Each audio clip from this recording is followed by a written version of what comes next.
the committee in recess at any point. Before we begin today's hearing, I would like to take a moment to recognize the loss of a friend to all of us on this committee. Congresswoman Sheila.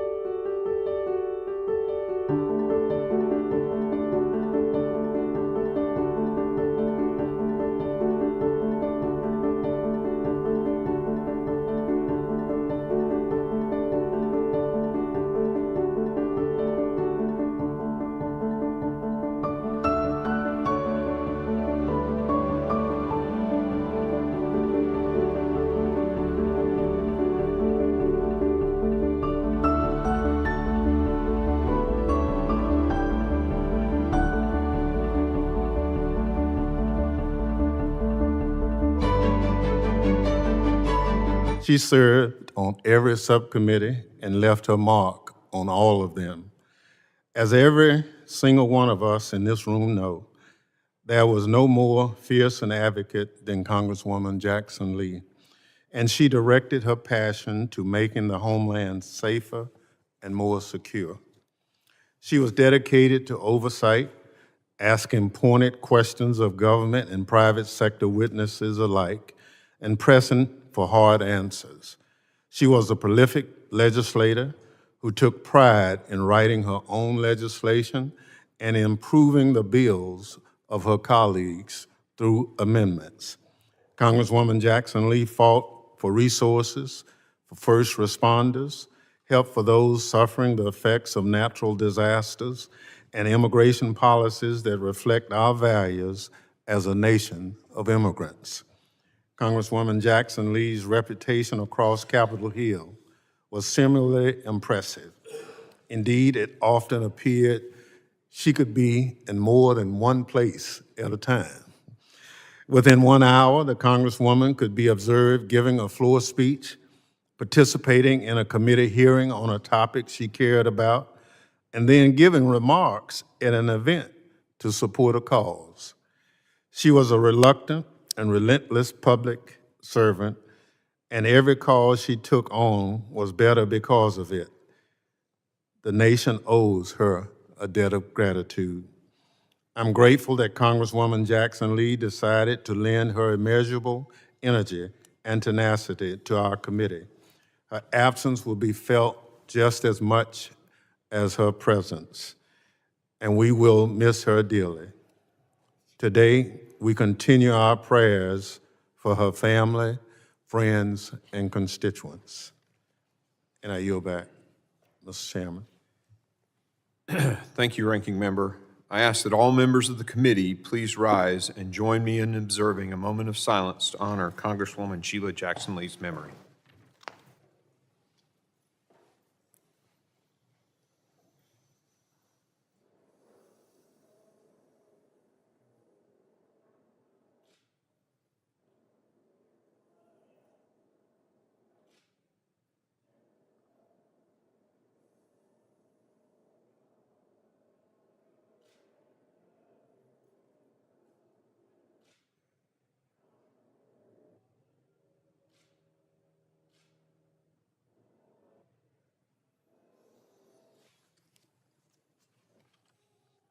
Thank you.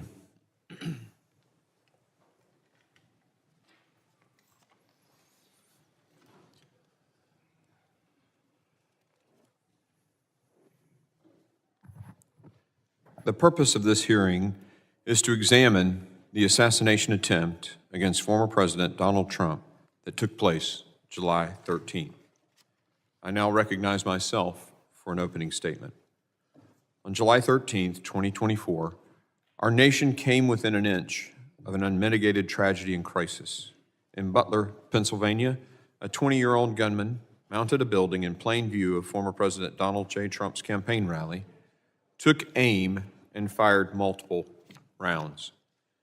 At exactly the right moment, however, President Trump turned his head to read a chart so that a bullet which would have pierced his skull instead grazed his ear. 3 others sitting behind President Trump on the stage experienced a different fate. 50-year-old Corey Comparator, a father and former fire chief, was struck and killed. As one outlet recently reported, this brave and loving man, quote, spent his final moments diving down in front of his family, protecting them from the gunfire that rang out, end quote. He is survived by his wife and 2 daughters. 2 others, 57-year-old David Dutch and 74-year-old James Copenhaver, were seriously injured. I'd like to pause for a moment of silence in remembrance of Corey and in prayer for the recovery of David and James.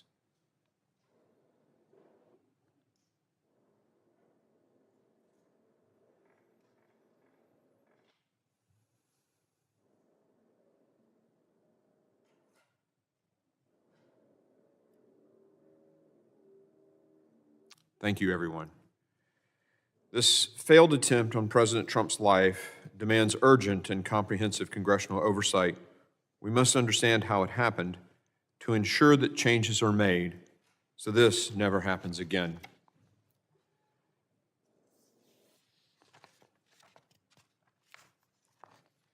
That was the scene last Saturday, where thousands of Americans were exercising their constitutional rights until they were viciously attacked.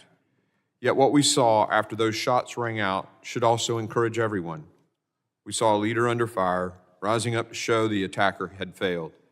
We saw brave Secret Service agents who put their bodies in harm's way. And we see Americans across this nation refuse to let this thwart their participation in our democratic process. At the same time, however, we also witnessed a massive security failure by the Secret Service and the Department of Homeland Security. The closest someone has been to taking the life of a president or presidential candidate since Ronald Reagan was shot in 1981, more than 40 years ago. We must be committed in our determination to ensure that this never happens again. That is why the House Committee on Homeland Security is demanding full transparency and accountability. That's why we made a trip to Butler, Pennsylvania yesterday to see the site for ourselves. I'm grateful to the ranking member and the 11 other members who were able to come yesterday. And I want to share with the American people some of what we saw yesterday. I, for one, was struck by how close the unsecured building from which Thomas Crooks took his shot was to the stage where President Trump was standing. What we saw yesterday only raises more questions about how this roof was unsecured. And after several of our committee members climbed on the roof, let me tell you, any excuse about the roof being too steep to post a counter-sniper team up there is pure nonsense. Protecting the President of the United States and presidential nominees is the Secret Service's mission. There can be no room for mistakes.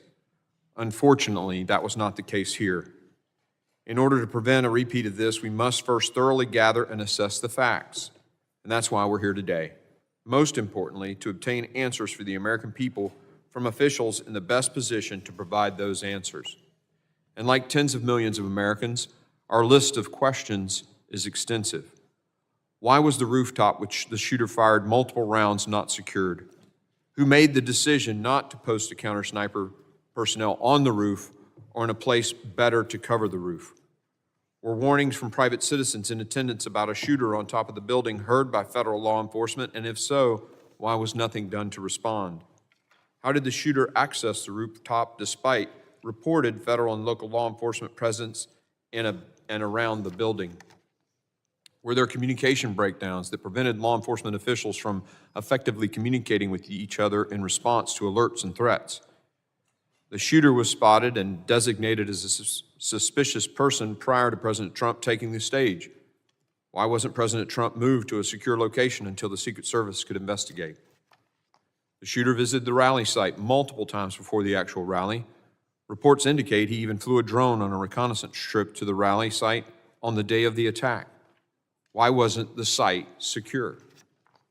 Following the rally, the Secret Service said that reports President Trump's security detail requested additional security resources were false. However, then backtracked and told the Washington Post that the Secret Service had learned new information, indicating the Secret Service headquarters may have in fact denied some requests.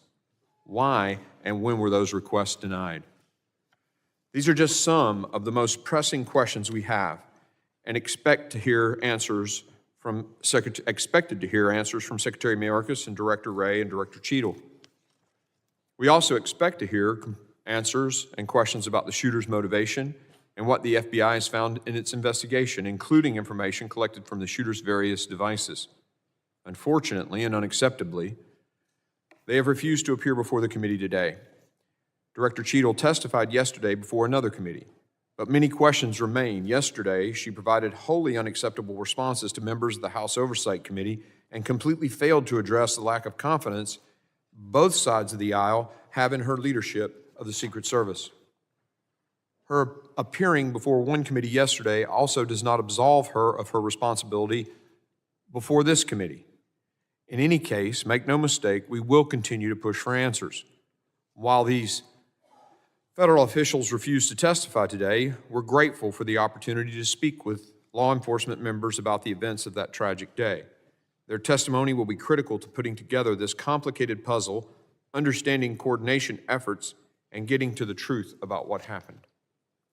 Before I conclude, however, I have to urge the ranking member to reconsider his legislation that was clearly intended to strip Secret Service protection from President Trump. While I understand the legislation would not have applied in this instance, it was clear to everyone that it was directed toward former president. We all introduced messaging bills. This one should be withdrawn. Today's hearing is critical so we can ensure that our children and grandchildren will grow up in a free nation where every American can participate in the democratic process. I hope every member will join me in getting to the bottom of what happened so that it doesn't happen again. I now recognize the ranking member, the gentleman from Mississippi, Mr. Thompson, for his opening statement. Thank you very much, Mr. Chairman, and good morning to everyone. It's been 10 days since a 20-year-old took his father's AR-15 rifle to a campaign event in Butler, Pennsylvania, shot the former president and two others, and took the life of an innocent bystander who died protecting his family. We're grateful for the brave law enforcement officers who responded to the heinous attack, and our thoughts and prayers continue to be with the victims and their families. Let me be clear at the outset of today's hearing. The Secret Service has a no-fail mission, and there must be answers and accountability for what occurred. The security failures must be identified and addressed to ensure that they never, ever happen again. That work is already well underway. The Federal Bureau of Investigation and the Pennsylvania State Police have active and ongoing criminal investigations. The Secret Service has begun an internal investigation. Secretary of Homeland Security, Alejandro Mayorkas, has announced a bipartisan independent law enforcement review. And later this week, Congress will vote on a resolution to establish a task force on the attempted assassination. This committee also has begun its oversight as well. Yesterday, as the chairman indicated, I joined a bipartisan group of committee members on a visit to the Butler Farm Show grounds. We walked the site where the attack occurred. We saw the layout, buildings, and infrastructure for ourselves. We met with local officials and the county sheriff. Today's hearing is the next step in our oversight, and I hope it will be a productive one in keeping with the seriousness of the issue at hand. We must understand what happened in Butler and take corrective action to ensure the security of every Secret Service protectee. I hope to hear from our witnesses today about how state and local law enforcement work with the Secret Service and other federal agencies at these events and where coordination and communication must be improved. While we can have policy differences as Americans, we must be united in condemning political violence in all its forms. There simply is no place for it in our democracy. The attempted assassination is another tragic example of the threat high-powered weapons like the AR-15 15 pose to our communities and to police officers trying to keep us safe. These weapons have killed regular Americans from all walks of life: concert goers, churchgoers, moviegoers, grocery shoppers, workers, and yes, even school children. I'm an avid hunter and law-abiding gun owner, but believe strongly that we must do more to keep these weapons off our streets and out of the wrong hands. As we continue our oversight of the events of July 13th, I hope the committee will work at the terrible toll that these weapons are taking and look at them and make some kind of policy decisions to keep them out of the hands of a lot of people who don't deserve them. They are military-style weapons. We use them to, our men and women, to defend people on the battlefield. Our neighborhoods and our communities are not battlefields. Mr. Chairman, I thank you for holding this hearing and the witnesses for being here today. With that, I yield back. The gentleman yields. Other members of the committee are reminded that opening statements may be submitted for the record, and without objection, the gentleman from Pennsylvania, Mr. Kelly, is permitted to sit on the dais and ask questions to the witnesses. I will say that votes just got called, and so what we'll do is let our witnesses do each of their 5 minutes, then we'll go into recess and come back with questions following our vote series. Does that sound good to you, Ranking Member? I'm pleased to have an important panel of witnesses before us today. I ask that our witnesses please rise and raise their right hand. Do you solemnly swear that the testimony you will give before the Committee on Homeland Security of the United States of Representatives will be the truth, the whole truth, and nothing but the truth, so help you God? You may be seated. Let the record reflect that the witnesses have answered in the affirmative. I would now like to formally introduce our witnesses. Colonel Christopher Parris serves as the Commissioner for the Pennsylvania State Police. In this role, he exercises command, administrative, and fiscal authority over the Pennsylvania State Police, the 10th largest police agency in the United States. Commissioner Parris has served in the Pennsylvania State Police since his enlistment in 1999.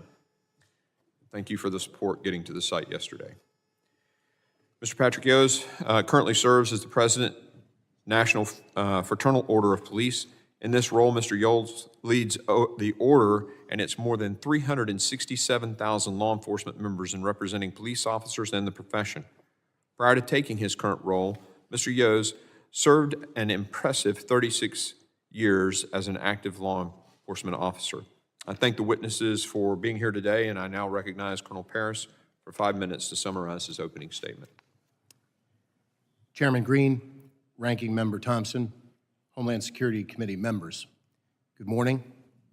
I am Colonel Christopher Parris, Commissioner of the Pennsylvania State Police. I would like to take this opportunity to offer our condolences on the passing of Congresswoman Lee. I would also like to take this opportunity to express our condolences to the Comparator family and offer our continued prayers to Mr. Dutch, Mr. Copenhaver, as well as former President Trump as they continue to recover. I'm humbled to be here today and testify about a tragic incident which has deeply impacted the Butler community, the Commonwealth of Pennsylvania, and our nation. I would like to dedicate my testimony here today to the approximately 6,400 women and men, civilian and enlisted, of the PSP who work tirelessly for Pennsylvania, and it is my honor to lead them. I'd like to offer a perspective that this is very much an ongoing, complex, and dynamic investigation.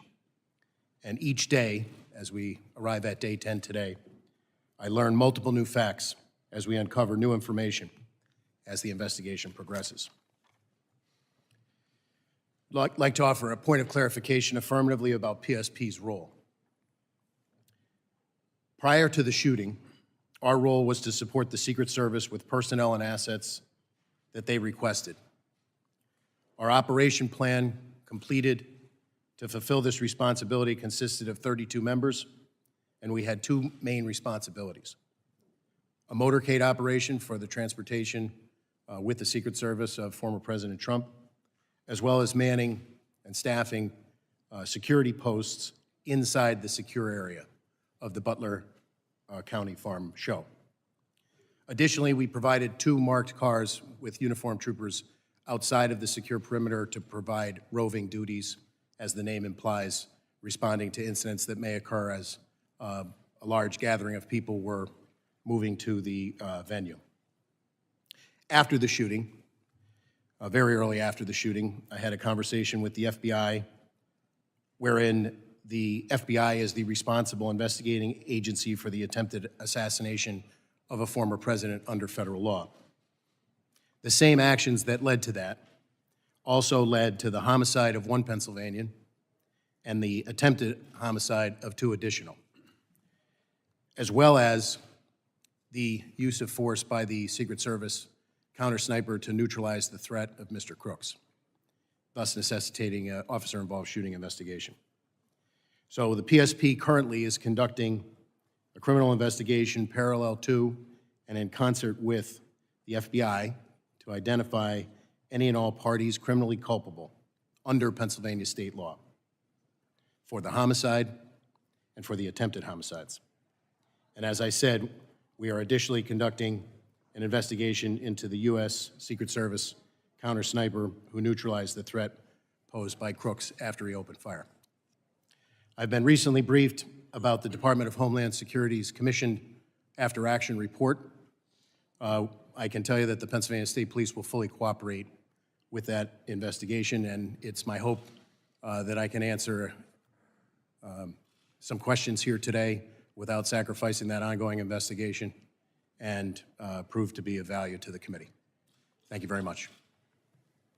Thank you, Colonel Paris. I now recognize Mr. Yost for 5 minutes to summarize his opening statement. Good morning, Chairman Green, Representative Thompson, and distinguished members of the House Committee on Homeland Security. My name is Patrick Yost, and I'm the National President of the Fraternal Order of Police, the nation's oldest and largest law enforcement labor organization. I'd like to first take this opportunity to recognize a long-term member of Congress and a member of this committee, Sheila Jackson Lee, for her contribution to great work done here in Washington. I want to thank you for providing me with an opportunity to appear before you today on behalf of the 377,000 members of the Fraternal Order of Police as this committee examines the attempted assassination of former President Donald Trump just 10 days ago. Before I begin my testimony, I want to express my admiration for the Secret Service agents who jumped into action and protected the former president. Rarely does the public witness just how selfless these agents are, placing themselves between flying bullets and their protectee. They, along with state and local law enforcement officers on the scene that day, demonstrated extraordinary courage. I also want to extend my thoughts and prayers to the family of Corey Comparator and the others who were injured that day. My testimony today will not be specific to the attempted assassination of President Trump. Instead, I hope to provide a perspective of state and local law enforcement when providing support and assistance to these events. We must remember that the law enforcement mission is a shared mission, and agencies at every level routinely cooperate and collaborate with one another. Law enforcement in our country is highly decentralized, with more than 90% of services provided by state and local agencies through more than 18,000 different jurisdictions. State and local agencies would not be effective without the support of their federal colleagues, and our federal partners would be unable to perform their functions without the assistance of state and local agencies. Anyone suggesting that the United States Secret Service not rely on state and local agencies at these events is simply uninformed. At these events, local law enforcement works under the direction of the United States Secret Service, which must ensure that all agencies involved at the event have a clear understanding of their roles and responsibility. Law enforcement agencies provide valuable community insight that can be crucial in identifying potential risk and issues. They contribute resources, personnel, and support that augments the capabilities of the U.S. Secret Service to ensure that there's adequate staffing and all contingencies are covered. Local law enforcement should be part of the command post and communications center to facilitate real-time information sharing and rapid response to emerging situations. This collaborative planning process ensures that all potential risks are identified and mitigated, and that local officers are fully integrated into timely and coordinated responses.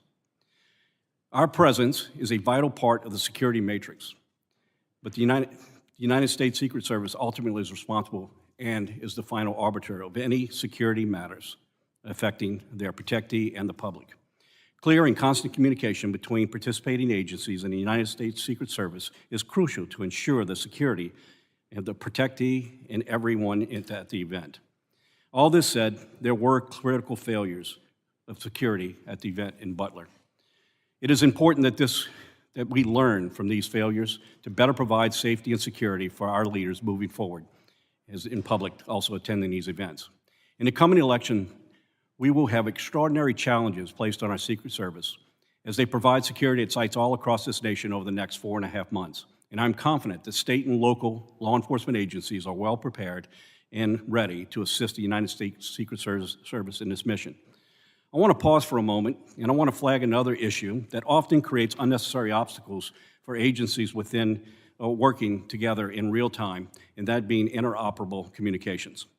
In the aftermath of 9/11, Congress wisely established FirstNet to address the voice and data communication failures faced by officers, partners, and first responders.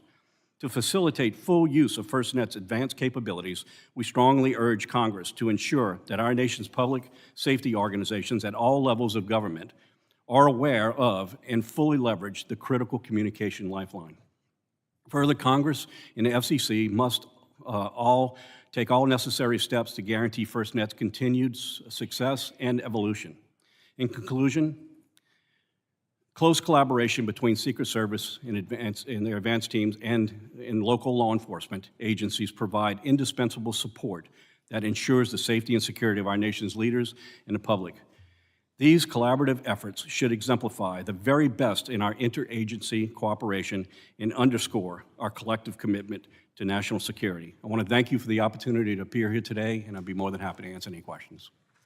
Thank you, Mr. Yos. And Colonel Paris, I just want to make sure I say this. You feel comfortable at any time to say, I'm sorry, this could compromise the investigation.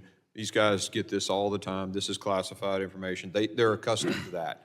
So just, you know, they're gonna be cool with that, I assure you. Members will be recognized by order of seniority when we come back from votes, but we will take a recess and return 10 minutes after the last vote.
guys on the ground there ever voiced concerns to the Secret Service for not putting somebody on that building?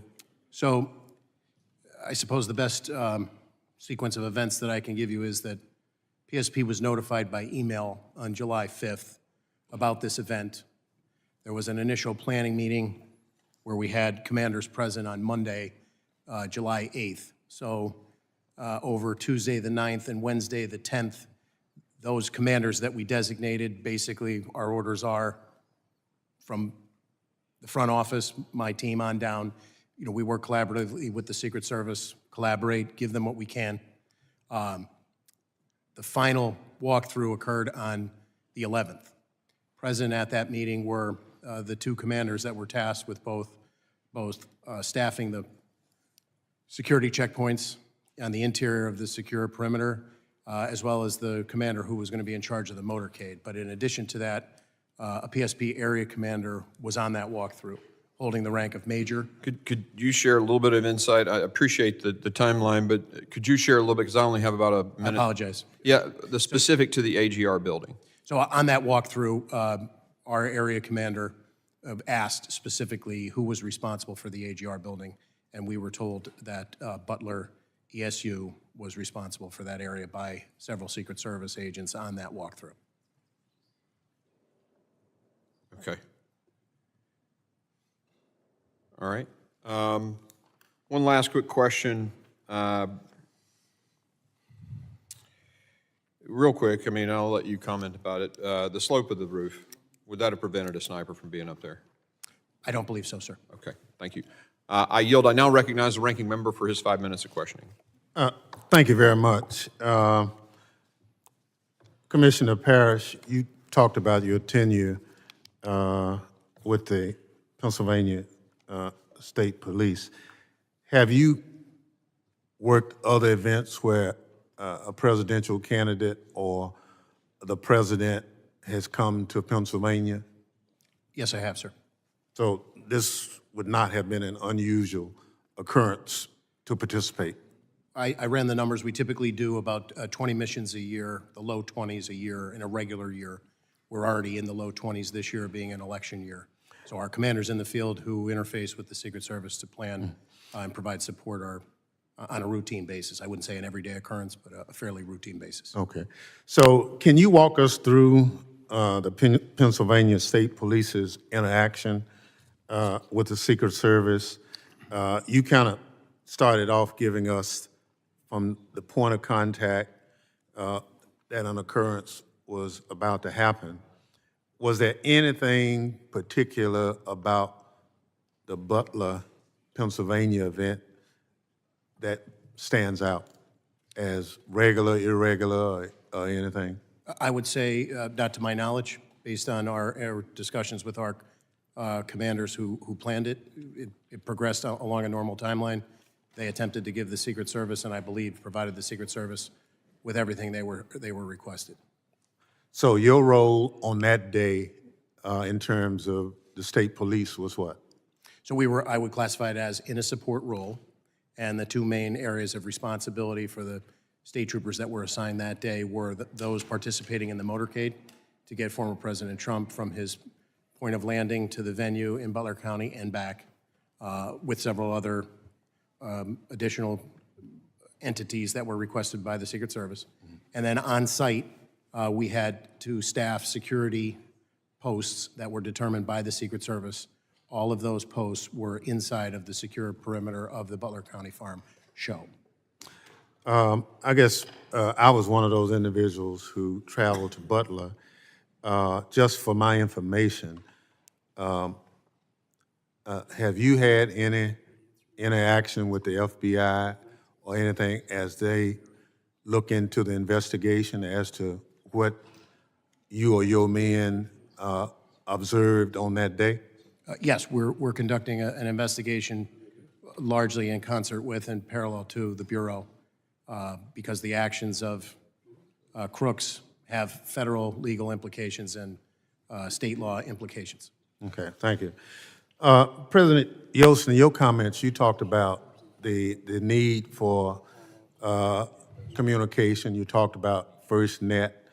And so we have federal, state, and local law enforcement at an event like what we're talking about in Butler. But in our conversation with some of the locals, not state police, but the sheriff's department and the chief of police in Butler yesterday, those individuals did not have communication with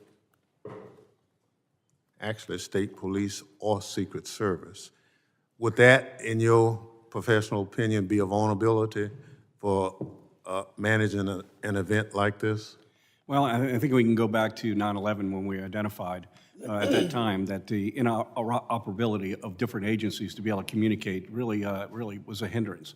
There's an infrastructure in place now to address these interoperabilities, but at the same time, they're not always utilized in every event. I do not have any direct knowledge whether that was the issue here, but I can tell you it is a common issue in law enforcement and an ability for our agencies not to be able to communicate. Not that the technology is not necessarily there, it's because that they're not always incorporated. Yeah, you know, we passed legislation mandating, obviously, FirstNet interoperability, and we tied funding to make sure that that happens. But here we are looking at this situation, and we picked up some valuable information that we're still not where we need to be on that. I would think that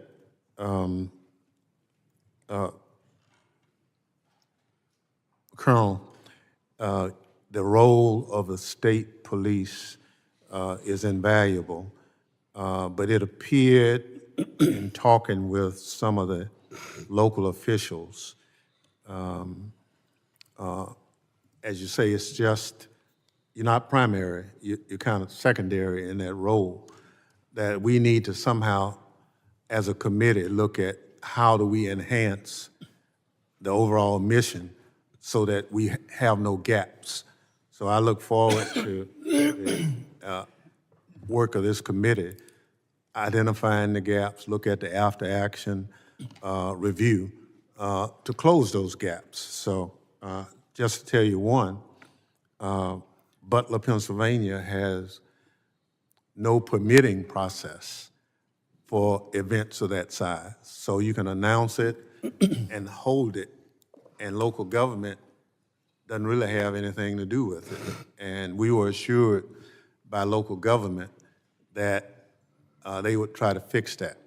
That they said we have to be more involved in events of this size so that if this was not the best venue, then that permitting could have gotten engaged and suggested an alternate venue, those kind of things. So thank you very much. I yield back. The gentleman yields. I now recognize Chairman McCall for 5 minutes questioning. Thank you, Mr. Chairman. And I want to thank you for the site visit that we had at Butler, Pennsylvania yesterday. It was very eye-opening, educational. I agree with the ranking member's comments in terms of, you know, after 9/11, after 9/11, connecting the dots and federal, state, and local working together was the answer. I led a joint terrorism task force when I worked at the Department of Justice, and I also was involved in national security events, so I kind of know how these things operate. My question is to Colonel Paris. It's standard practice that the lead federal agency will come in and meet with the state and locals regarding the security plan before the event, prior to the event.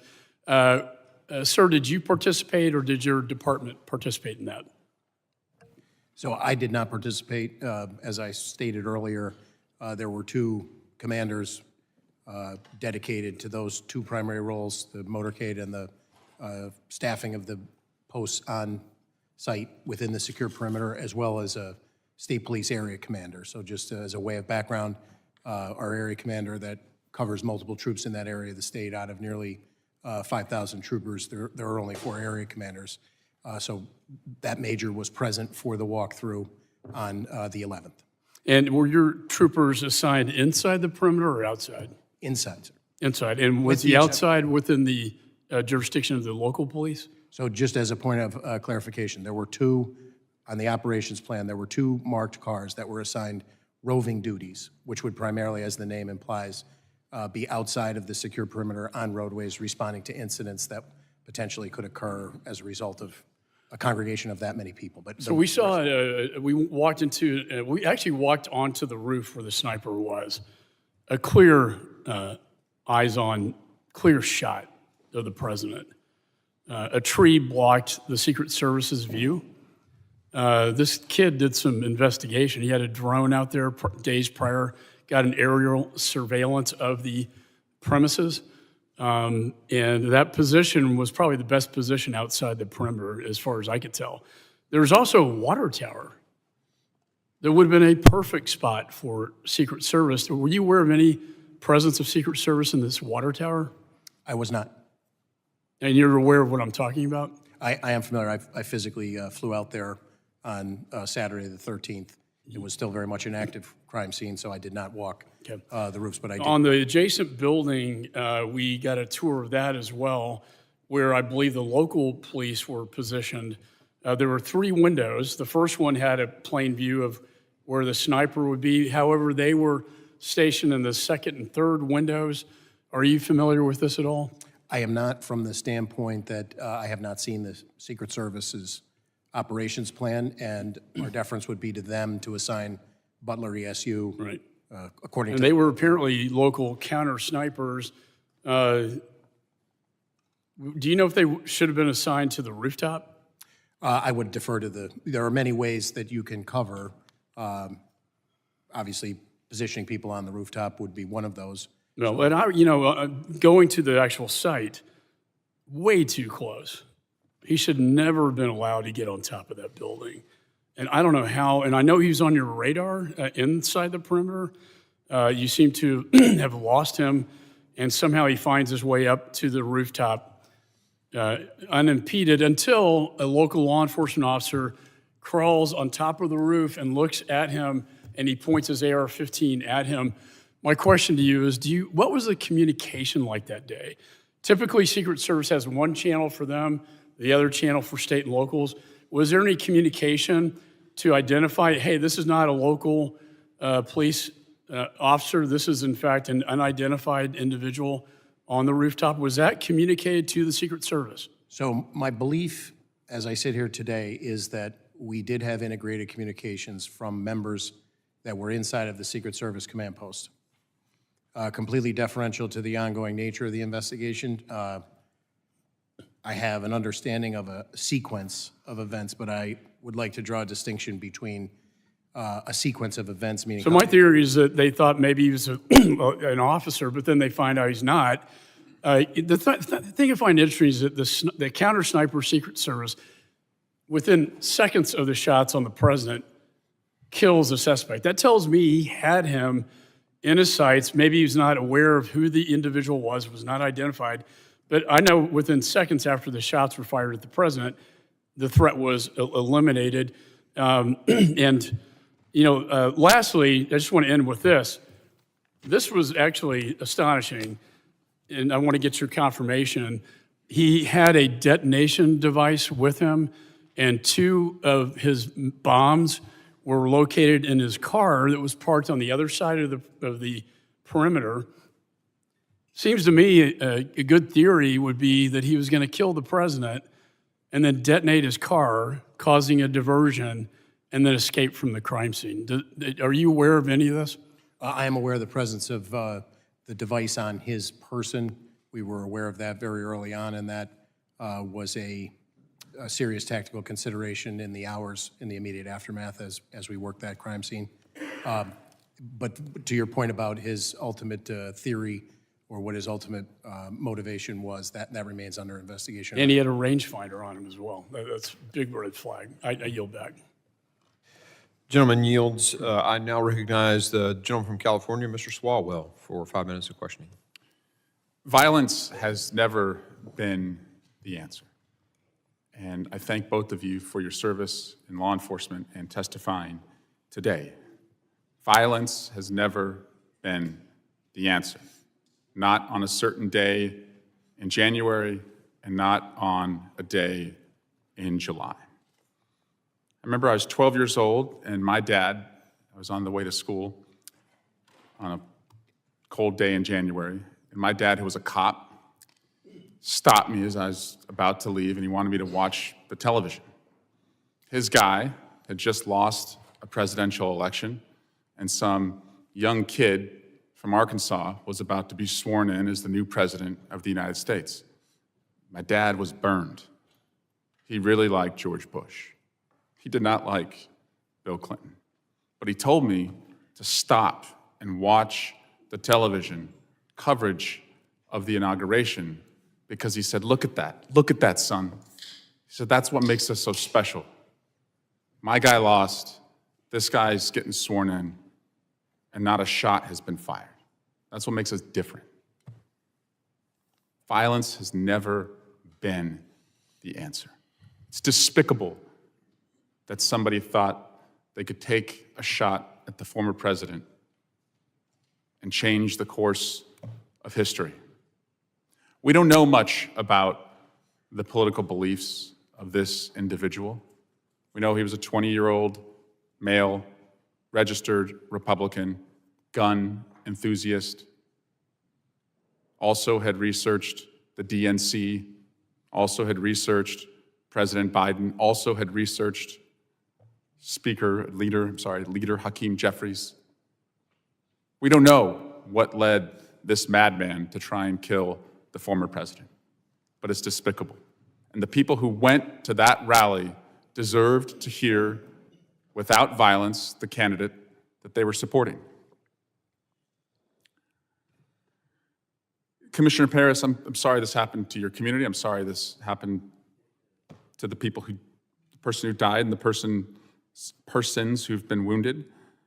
I just want to understand, though, because we are a country that is armed to the teeth, how many firearms were within the perimeter, just by back of the envelope estimate? The only firearms of which I'm aware that were inside of the perimeter were those in the possession of law enforcement.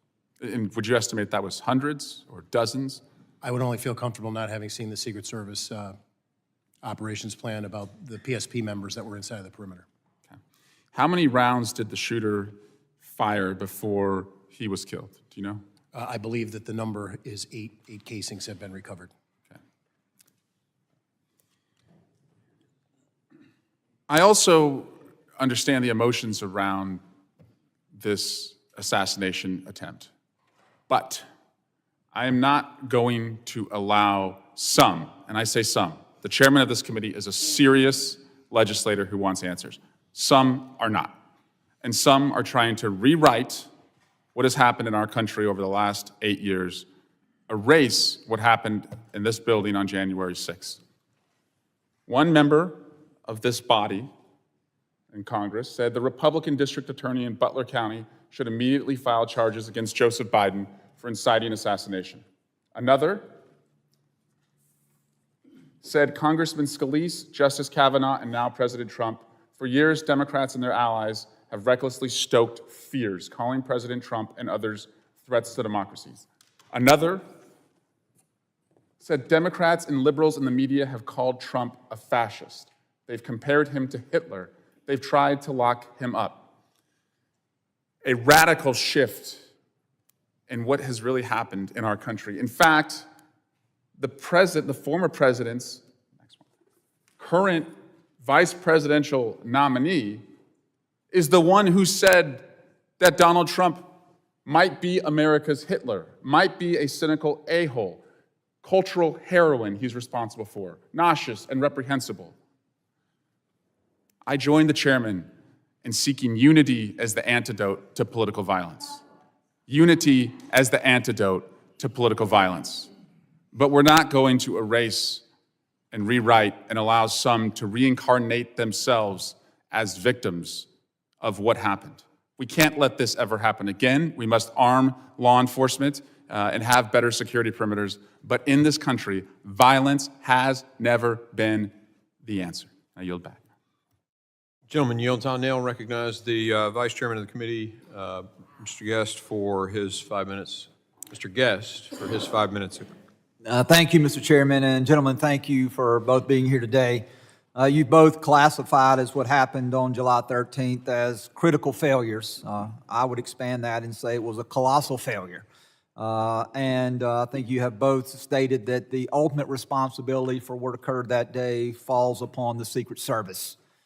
Colonel Paris, I know that your officers were there in a support role. You were following the operational plan set out by Secret Service.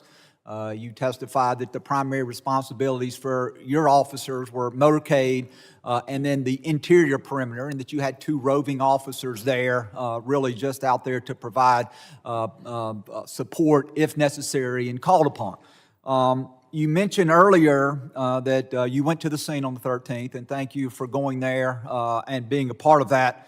And you also testified earlier that you have not been provided the operational plan by the Secret Service. Is that correct? That's correct. We haven't received it yet. When did you request that?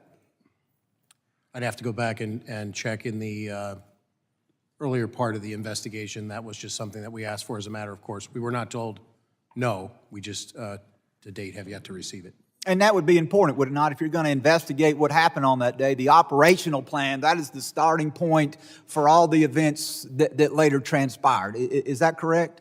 Well, I don't want to overstate the role of the state police here is to investigate the 3 Pennsylvanians that were shot and the use of force by the Secret Service counter sniper. To the extent that we need to know the sequence of events leading up to that, we obviously would like to know as much as we can, but it's not our role to do an after-action report on the sequence. Well, but all the shootings occurred simultaneously. The same shot that struck President Trump, one of those shots killed one of your fellow citizens, and 2 others were injured. And so you can't separate the 2. This is one investigation into a shooting that occurred in which one of your citizens were killed, 2 more were fatally injured, in which the president himself was struck. And so the fact that the Secret Service is stonewalling your investigation, that they're not providing you this information. We saw the testimony yesterday from the Secret Service director where she refused to answer questions and has now resigned. I find that to be especially troubling. We have the Secret Service not wanting to cooperate with Congress, not wanting to cooperate with a fellow law enforcement agency, and I personally find that troubling. As we look, and as you are aware from speaking to your officers that were there physically on the scene that day, did Secret Service, did they have any drones in the air so that they could have an eye in the sky and see what was happening to your knowledge? To my knowledge, I'm not aware that they were using drones, but that I haven't seen the operations. And does your agency have drones? We do maintain some drones. So if Secret Service would have requested your agency to fly drones that day, you would have been able to do so. Is that correct? We would have endeavored to try to honor that request. Yes, sir. And you testified that you've been to the scene of the shooting. Did you see the water tower that's located approximately 100 yards from the building where the shooter fired those shots? I did see it, sir. And would it have been possible to have put an officer, and again, that's not your responsibility to do that, that's the Secret Service's, but would it been possible to put an officer there looking down on the scene of the rally and the building where the shooter occurred? Would that have been something that would have been possible to do? Presuming that there's a way to access the water tower. I didn't walk over. I was probably several hundred yards away, so I can't say that I could. And if you had an officer up there, that would have provided you a strategic viewpoint of the events that were transpiring below, correct? I would agree. Tactics, height gives a tactical advantage, yes, sir. And then I want to ask you also about the roof where the shooter was located. You said you didn't go on the roof, but you viewed the roof. Is that correct? Yes, sir. The Secret Service director, prior to her resignation, said that she did not put anybody on the roof because it had a sloped roof that would have created a safety concern. I was in Butler, Pennsylvania yesterday with many members of this committee. My fellow member, Carlos Jimenez, who is 70 years old, and I guess he doesn't mind me saying that since he has put that information out there. There's video of him easily traversing the roof, walking across the roof, and even though he is some 50 years older than the shooter. And so my question is, do you agree with the assessment of the former Secret Service director that the roof was so sloped that it created safety concerns? I can't agree with that statement, sir. All right, thank you very much. I'm out of time and I yield back. Gentleman yields. I now recognize Mr. Correa for 5 minutes of questioning. Thank you, Mr. Chairman, and I want to thank you and the ranking member for putting together the trip to Butler yesterday. Good, eye-opening trip. And Colonel Paris, thank you for hosting us out there. I certainly hope that the Secret Service does cooperate with us in our investigation as to what went wrong. Secret Service has to be 100% correct all the time. There's small force, 2,300 plus maybe 1,300. So you local, state, local police officers are the force multiplier. And to hear you say that miscommunication was an element here is unacceptable. We talked earlier to the fact that FirstNet was put together post 9/11. It's a little bit over 20 years ago. And to hear that we still don't have the technology for people on the ground to talk with each other is of concern. It's even of greater concern to me when I was taking a tour of that farm in Butler, Pennsylvania yesterday. I had local law enforcement officers, local electeds coming to me, whispering to me, there's more here to the story. We need to talk about what actually happened.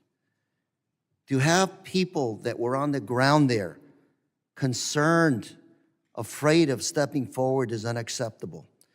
To tell us of other failures that maybe this committee does not know about yet, that were part of what happened in Butler, Pennsylvania, is unacceptable. I asked one of the officers, safety officers, could you talk to the Secret Service?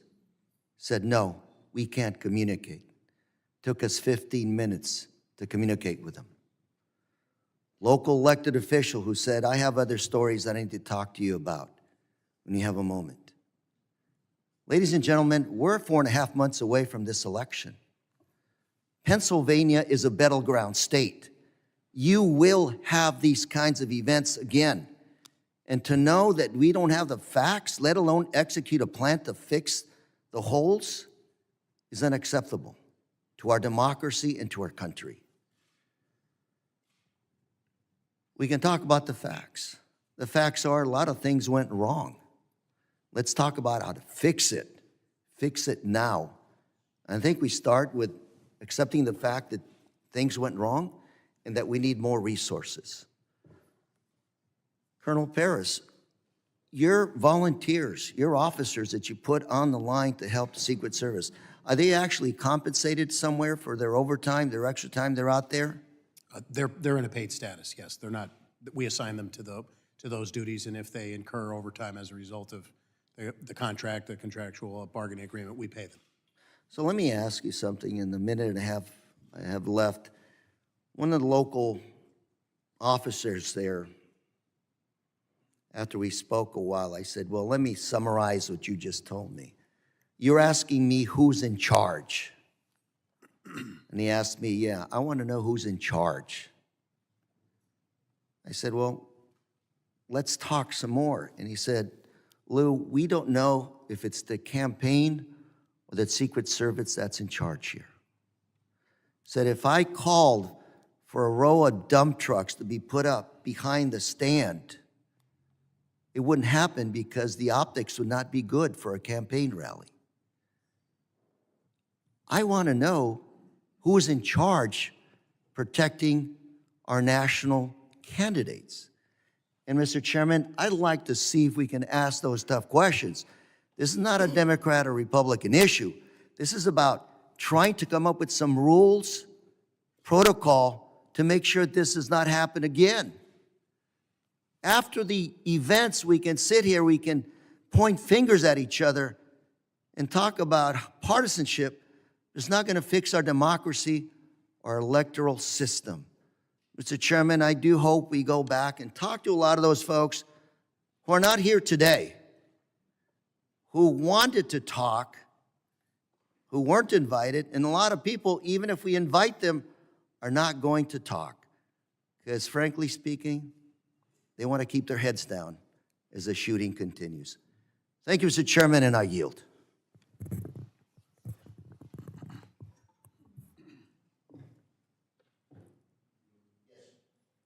Gentleman yields. I now recognize Mr. Bishop for 5 minutes of. Thank you, Mr. Chairman. Colonel Paris, are you aware whether any law enforcement officer or officers was or were posted in the second floor window of the AGR building? I am aware, yes, sir. And what is the answer? To my knowledge, there were 2 posted there from Butler ESU.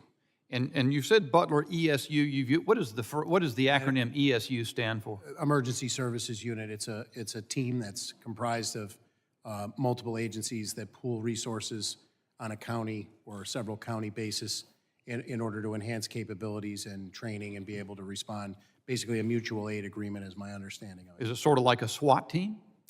They are trained in SWAT tactics, to my knowledge. So how many ESU officers were posted to that second floor window? So I am aware that 2 were in the building, but again, I have not seen the Secret Service operations plan.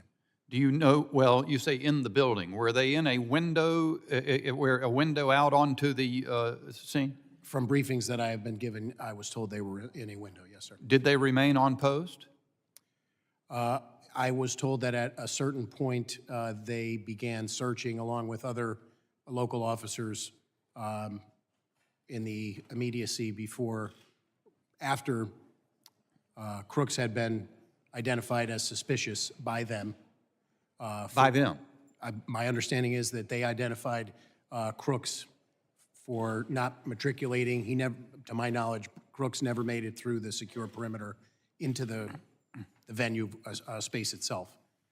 He was identified by those members as suspicious, in part because of that. And then at some point, he produced the rangefinder, which heightened that suspicion. So Representative Crane took a video on site yesterday. I'd like staff to put that up. It's just very short. There's a few seconds. They can do that.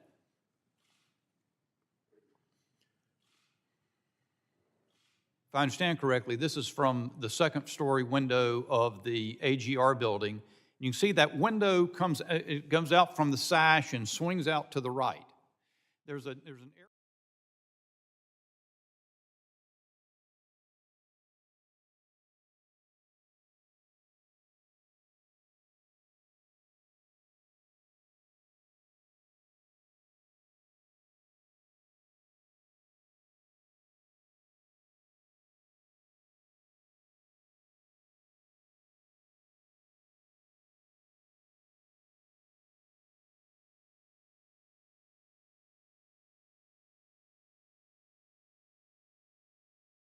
So sometime before the time he was, between the time he was spotted on the ground and identified as someone suspicious until the shooting, they had left that post to go look for him. Is that what you're saying? My understanding is, yes, along with other municipal officers that responded to that area. And that's based on interviews that we've conducted, and I want to be very clear that I don't want to establish a timeline minute by minute because we don't have that yet.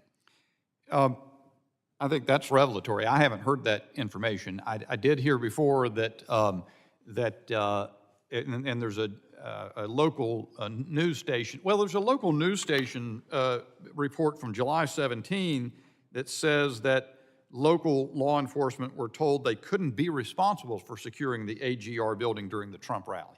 And of course, you've testified a moment ago or earlier in this hearing, that it was your understanding that the meeting with the Secret Service on the site was that ESU was going to handle the AGR building. Which is it? Do you know? My understanding is what my initial answer was. Okay. You also, in response to Mr. McCall, you started to say something. You were saying that you did have integrated comms, and you were saying you were deferring to the ongoing investigation, but you have an understanding of the sequence, and then he cut you off and went on to another question. Do you know what you were about to say? Do you remember that? Just that we had members of PSP inside of the Secret Service command post, and we were maintaining communication with our people. Had ESU maintained position in that window overlooking the roof, isn't it true that they would have had a clean shot at at Mr. Crooks as he was ascending the roof to his shooting position? I'm not prepared to say that because I don't know the exact timeline of events. But it's your understanding, though, that they were no longer in that room where they had been previously overlooking the building at the time he was ascending the roof. Is that correct? Could you repeat that question? The ESU officers were no longer in that room where they could look out the window and oversee the roof as that video shows. I believe they were actively searching along with additional municipal officers for Mr. Crooks. Thank you, Mr. Chairman. My time's expired. Gentleman yields. I now recognize Mr. Carter. Thank you, For Mr. 5 Chairman. minutes. And thank you to our witnesses for joining us today. As we convene to discuss the attempted assassination of former President Donald's political landscape, it is imperative that we recognize the growing threats to our homeland. The failure of the Secret Service to protect former President Donald Trump must be thoroughly investigated and addressed to ensure such an incident never happens again. Violence has no place in political discourse, regardless of our philosophical differences, our parties, or our beliefs. We must stand united against such actions and uphold the principles of democracy and respect. What happened on that day was an incredible breach, a threat to our nation because one of our leaders were placed in harm's way. Secret Service has a principal role, and that is to provide protection for our party leaders, whether they're Republican, Democrat, or other. Rather, they are someone that we agree with or someone we disagree with. It's not a luxury. It's a necessity. It's an imperative. And while we all have lots of questions, it appears abundantly clear that the two of you, and while we appreciate you being here, own no responsibility to the breach. And I respect the fact that the questions that are coming to you are very difficult for you to answer because you have limited facts. But I do appreciate your presence. I appreciate your leadership. I appreciate what you do. And for all the men and women in uniform, we thank you for putting your lives on the line to protect us. I will ask this general question. If you were in charge, can you say what you might have done differently? I would defer to the Secret Service from the standpoint that our expertise in the Pennsylvania State Police is not primarily focused on full-time dignitary protection, sir. I would endeavor generally to try and put whatever resources and partnerships in place to maintain and ensure the safest event we possibly could. Do you believe that the coordination failed between agencies? Again, I can only comment on the state police portion at this point. We continue to learn more 10 days in, and I have not seen the Secret Service operations plans. Mr. Yost, can you join us and share any light in your expertise on Yes, where we are and how can we make sure this absolutely never happens again, regardless of who might be at the podium? A president is a president is a president. I could not agree with you more. In this situation, if I'm speaking on behalf of local law enforcement or state law enforcement, I would say that, again, the primary responsibility of making these calls, making these decisions, and making the operations plans is going to be the Secret Service.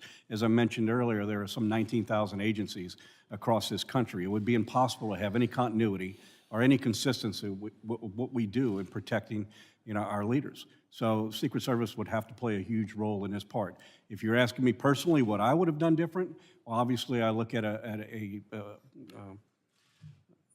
assessment of the situation and look at all of the elevated positions that were in place. They should have been part of a contained area.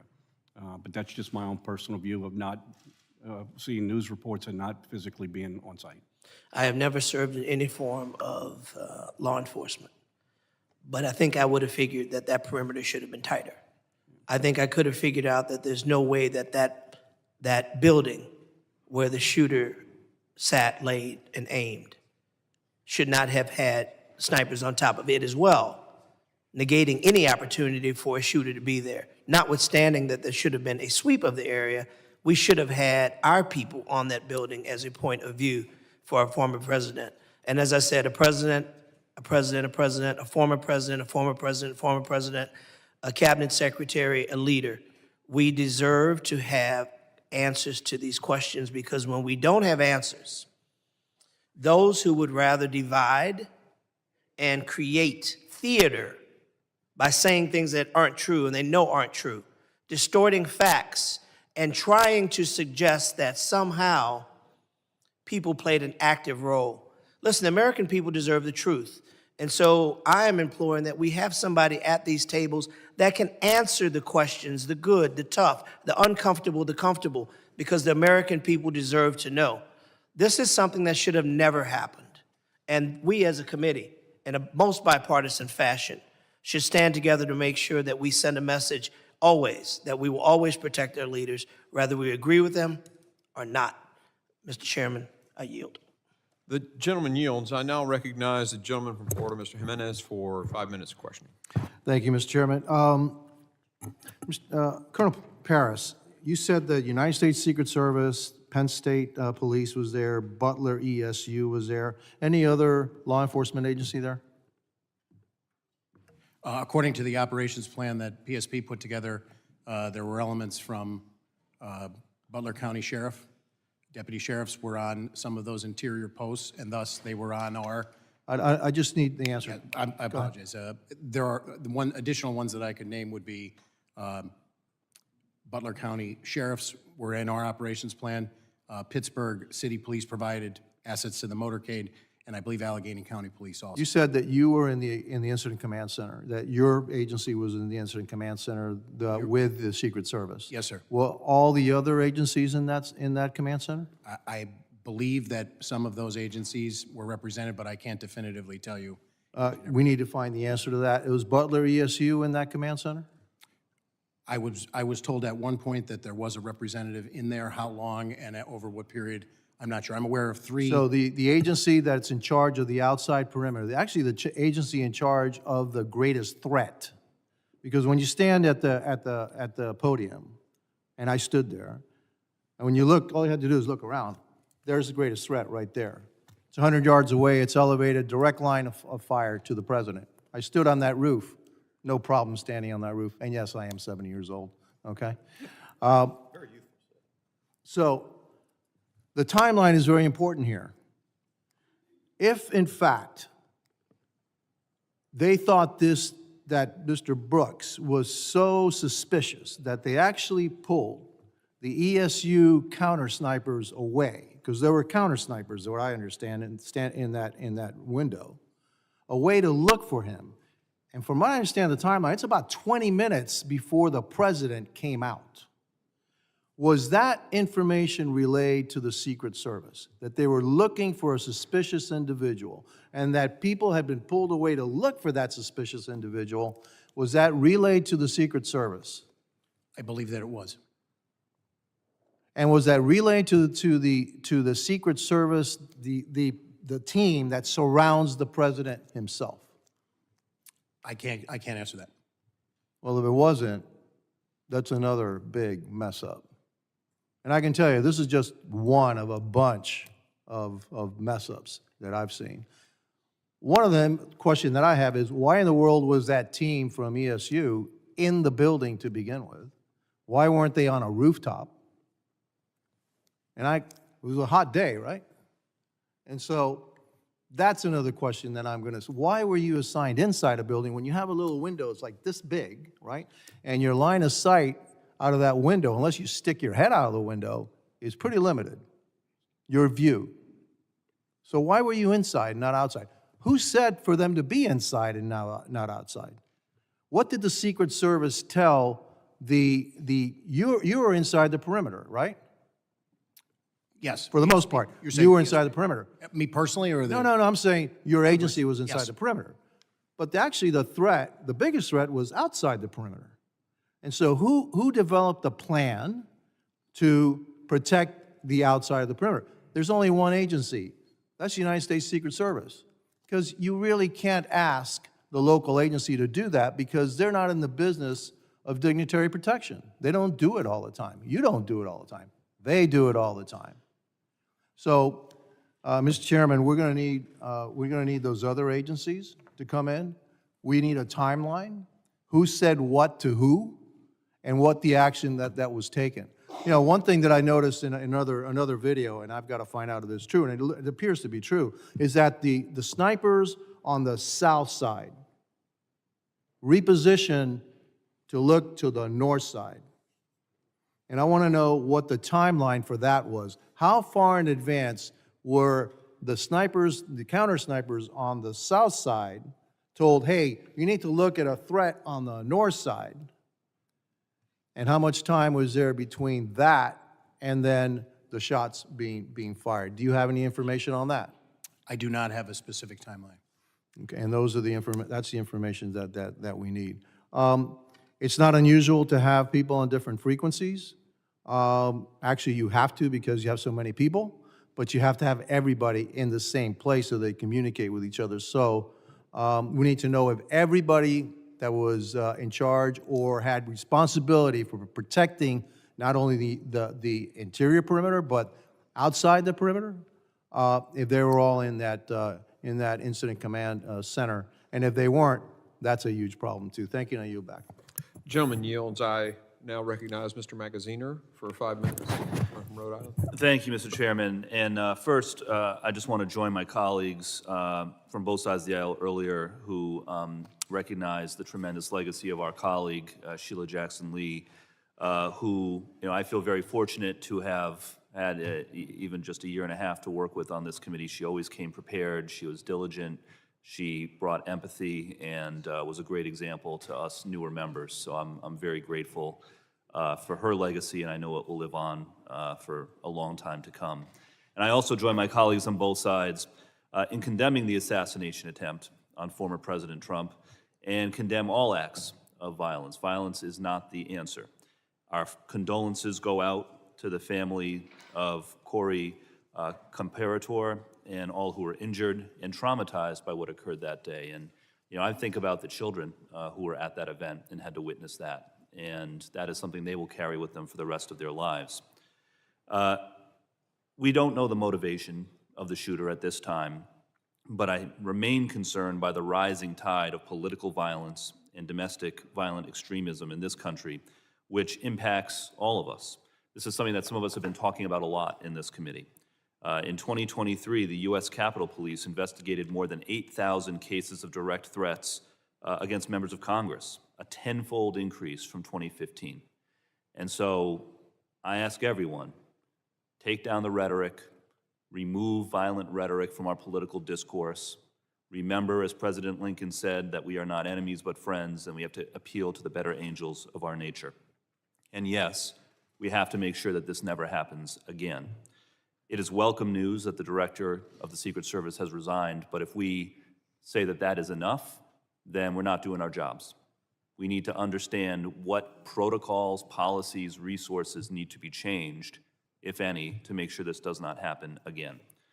Colonel, I wanted to ask, I imagine the Pennsylvania State Police deals with lots of events like this, right? You have lots of political events, big events, Secret Service protectees who come in and out of Pennsylvania. So can you just help us understand, is it unusual to have such a small perimeter around an outdoor event like this one? I would say that we routinely, as a matter of course, exercise deference to the Secret Service to set the perimeter for an event like this based on the protectee.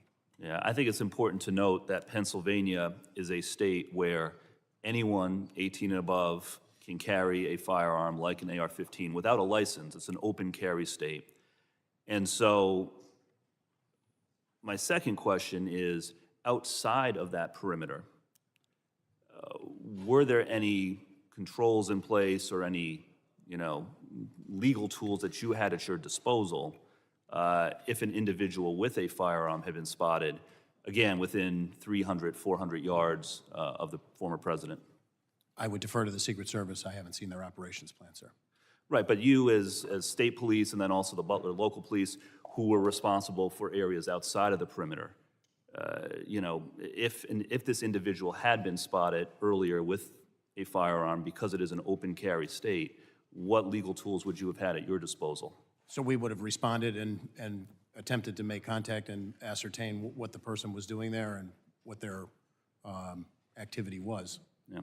So a number of us have asked questions about lines of communication, and I think that's important, right? Because to the layperson at home, what we're trying to understand is if this individual was spotted on the roof, as he appears to have been, well over a minute before the shooting, did the local officers who spotted him know how to radio into the command center?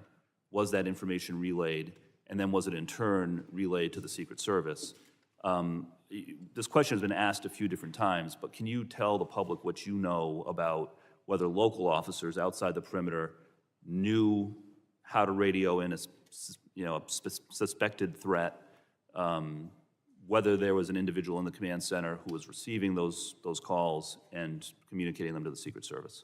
So I do know that Butler County set up a command post on the site itself, along with the Secret Service's command post, but they were not located in the same building.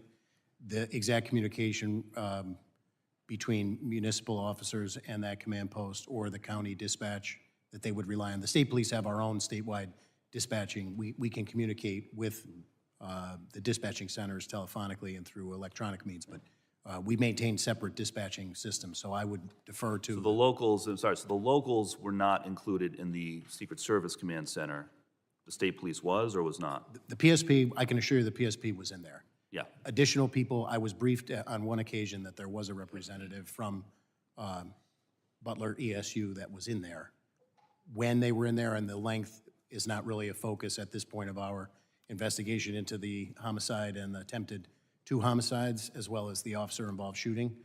So that sequence of events has come up pursuant to us investigating that, but I am very remiss to give you a minute-by-minute timeline and what the communications were. Thank you. I yield back. Gentleman yields. I now recognize Mr. Pfluger for 5 minutes of questioning. Thank you, Mr. Chairman. My deepest sympathies to the family of Sheila Jackson Lee. We worked very closely together on many things, and she was an excellent member of this committee. I agree with my colleague, Mr. Carter, when he talked about Americans deserve the truth. I absolutely agree with that, and also Mr. Magaziner talking about Republicans and Democrats working together on the oversight. Imagine if we worked together, the transparency that we could have on so many other issues that are going on right now, and I believe that that is possible for us to do. Thank you both for being here. Colonel Paris, was it clear to you, when we talk about rules of engagement, deconfliction plans, the assignments of which law enforcement agency will cover which section, did you have concerns prior to the president coming on stage? And if so, did you voice those concerns to the Secret Service? So just to be clear, I was not present at the venue on July 13th. But in the planning and the lead-up, Planning, my default position would be that our commanders are aware of what their responsibilities are within a unified command structure reporting to the Secret Service. And do you believe that it was absolutely clear that there were 0 questions of who was supposed to cover what areas of the venue? I can only comment to our responsibilities, and I believe our responsibilities were delineated to us, and I believe we met or exceeded those responsibilities based on everything that I know as I sit here 10 days in. I think there's still a lot of questions regarding the plan, Agreed. And this is always, in any sort of protection assignment, that's always the hardest thing. Who are friendly assets? Who could be a vulnerable hostile actor? Who displays hostile intent, hostile act? I think it's clear there was a failure, and we definitely want to get to the bottom of it. President Yost, do you get the impression that Secret Service, at any point in the run-up to this or other events, has been stretched thin when it comes to just the work hours that they are putting in, the resources that they have? Was that communicated in any way?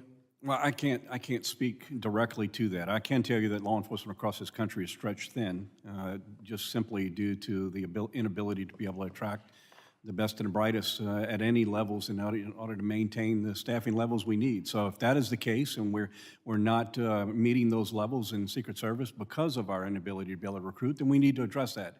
Or if it's the alignment of assets and the assignment of individuals, then that in itself is something as well, and it's something I'm not in a position to be able to speak about other than to recognize that there's two huge factors here that need to be addressed.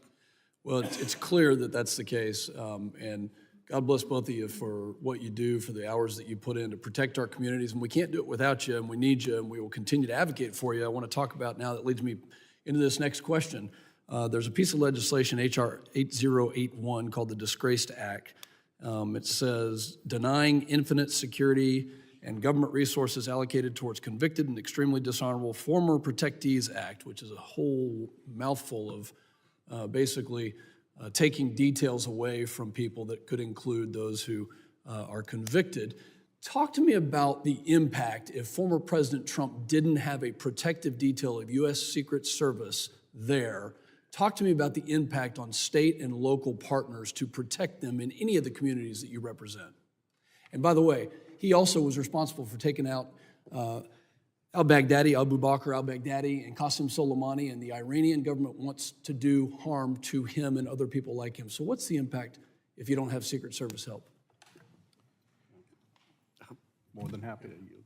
So I think, we're trying not to become very political in this. I think we have a president of the United States who has, by simple virtue of his position, having served as president, that deserves a certain protection because of his service to the country. So the rest of these things are all things that are not for me to decide, other than to tell you that I think we have a responsibility to our leaders. This is not political. That's not political. He deserves protection. You're absolutely right. Colonel Paris?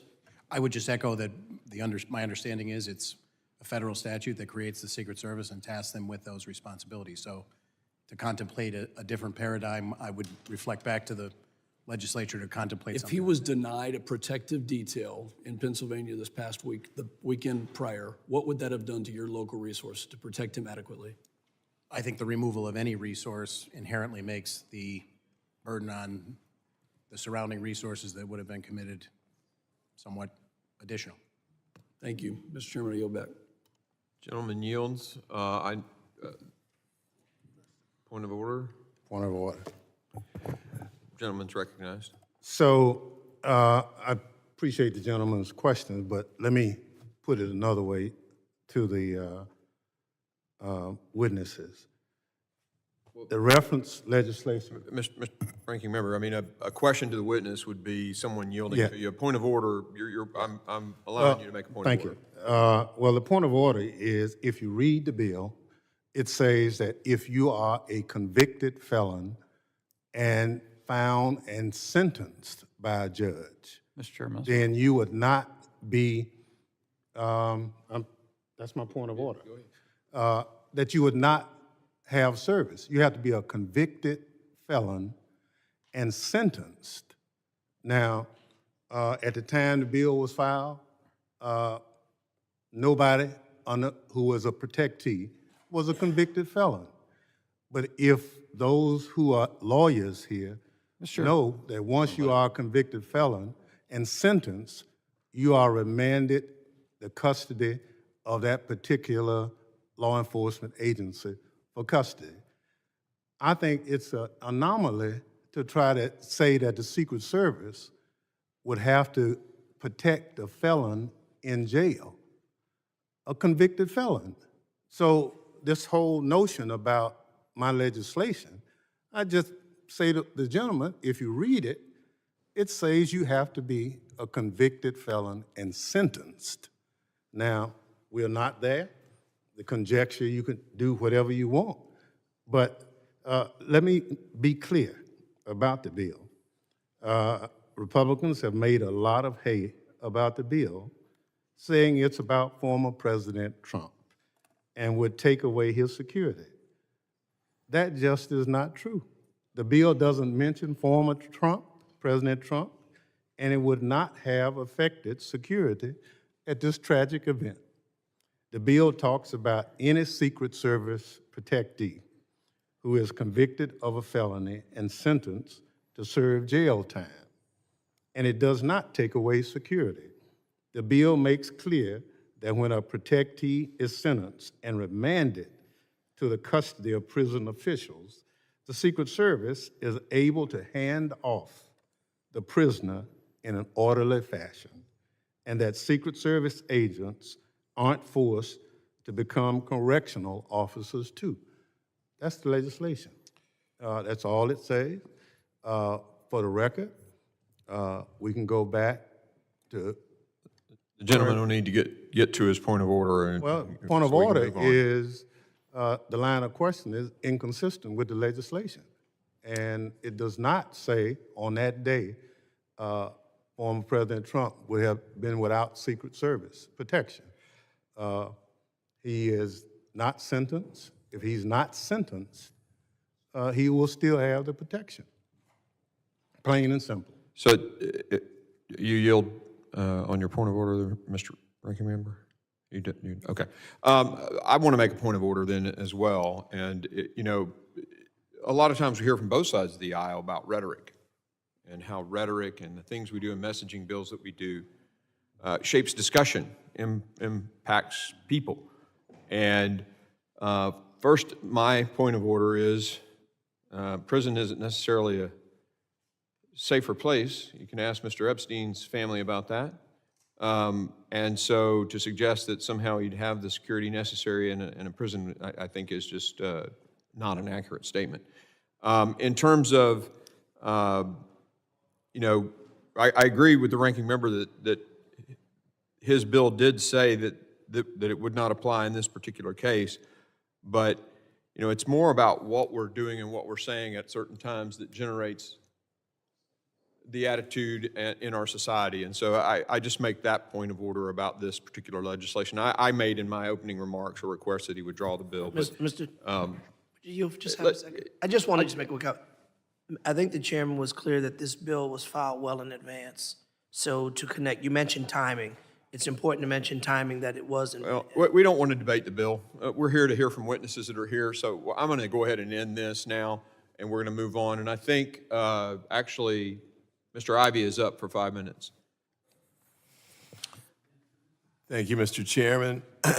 And I want to associate myself with the remarks of our members here with respect to the loss of Ms. Jackson Lee. It's with deep sadness that I feel her loss. I share not only this committee with her, but on the Judiciary Committee as well. And she was insightful and inspirational in the way she handled herself and her role here in Congress.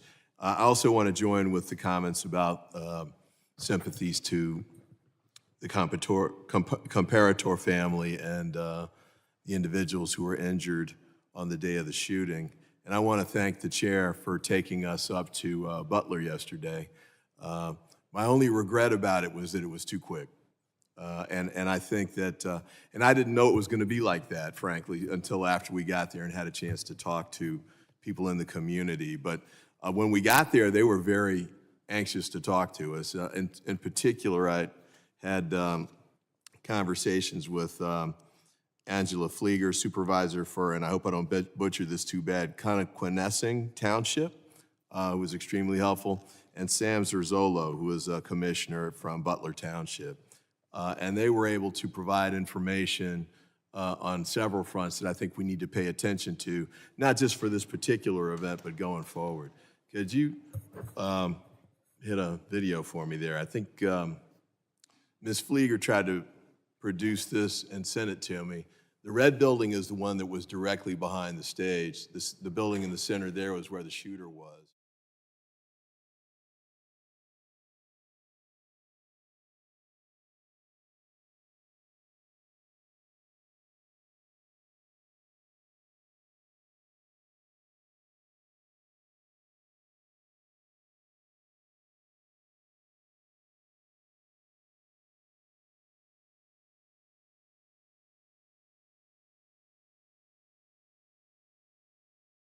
My colleague, Mr. Crane, I definitely defer to your experience as a sniper in the military, and your point about picking the water tower as a higher point would have been a good one, I think, to consider. And I'm curious about finding out what the Secret Service would say about that. But I just thought that this was a bad site to pick, no matter where you put them. There was just too many openings. The field was totally open, and one of the things that Ms. Flieger pointed out was that the road that went to the side of this spot here. The stage was right in front of those two buildings. The snipers were on top of those, I believe. They didn't shut down that road. And she also showed me a photo of her husband going in on that day through a fence that wasn't guarded in the perimeter area. Another point that she made was that the night before the speech was done, she and 50 or 60 other people from the community came to decorate the stage and, you know, put up the red, white, and blue blending and the Trump signs and everything. But the point she had there was that none of those people were vetted before they went into the area and were up at the stage and, you know, could have done anything, I think was the point that she made. And also noted that apparently the shooter had hidden the gun somewhere on the site by, I think, where the, I hate to call the name of the business, but the business where the shooter ended up taking the shots from. So I think there's a variety of concerns here that I look forward to getting a chance to hear from these individuals. I don't know if it's going to be in the context of this committee or the oversight committee or the task force that's been proposed. Whoever does it needs to go talk to these folks, because the ones that I talked with had not been interviewed by the FBI, Secret Service, or local police. And they have key information that I think we should have, especially in making decisions about going forward. And then just a couple quick points before my time runs out. I think it came up with respect to the communications piece. I appreciate Mr. Yoi's comments there, but we need to figure out not just what happened on that day, but when we do these at other sites across the country going forward, what's going to happen with the communications? And if they're not using the national bandwidth that was set up, how can we make sure that that happens in the future? And then with respect to the local police not reinventing the wheel every time, one of them suggested, you know, maybe some kind of clearinghouse or information where local police departments, local elected officials, who, for example, in this instance, didn't find out the president was coming until a few days before, and therefore had to scramble to catch up. I believe she called your office, Congressman Kelly, to figure out what was going on, and you hadn't even been told about it yet. So we need to get to a point where we've got better communication, that we're giving elected officials and law enforcement at the local and state level more lead time and more information so they can prepare for these events.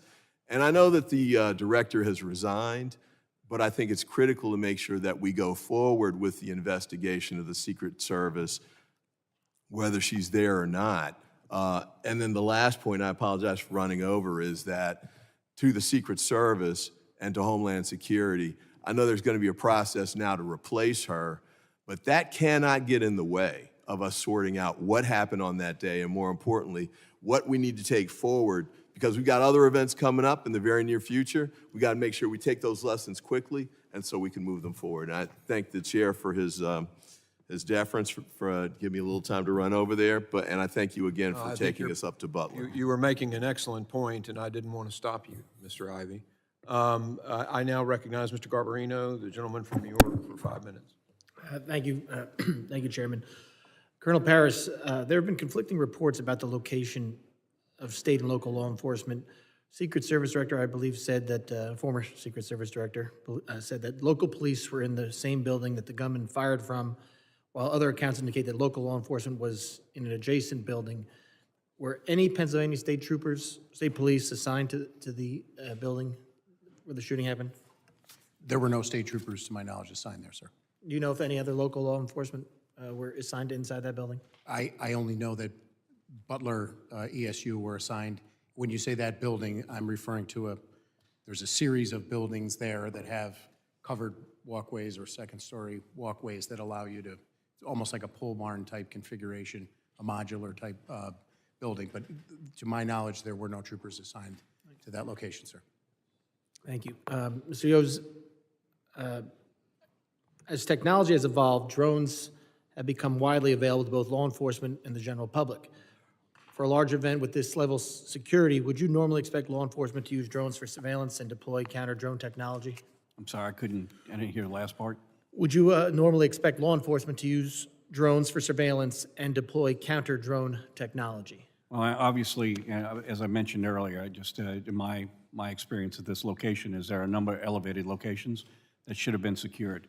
There are a lot of ways to secure that. They could be with individuals assigned to it, but certainly in Overwatch, to be able to get a good visual of those locations is paramount. So it's been reported that the Secret Service apparently did not use drones for surveillance, but the shooter was able to fly his own drone over the area earlier on the day of the rally and get aerial footage of the site. Do you know if that's true? I have no direct knowledge.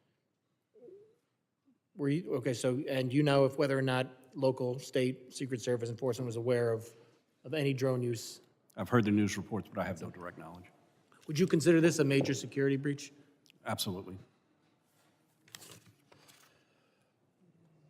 Now, it's also been reported, Colonel Paris, that the local law enforcement spotted the shooter outside the AGR building and on its roof minutes prior to the shooting.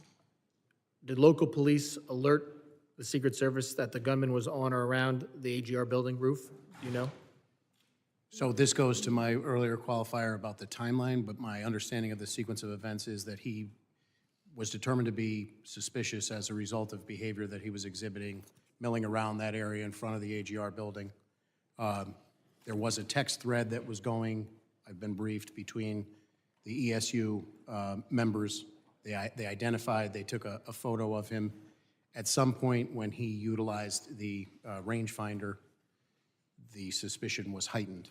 So I know at a certain point in the command post, a member of PSP received a phone call and a text message from members of ESU, and I know from an interview that that was immediately relayed in the command post to the Secret Service. And what happened? Yeah. So that was my next question. So what happened?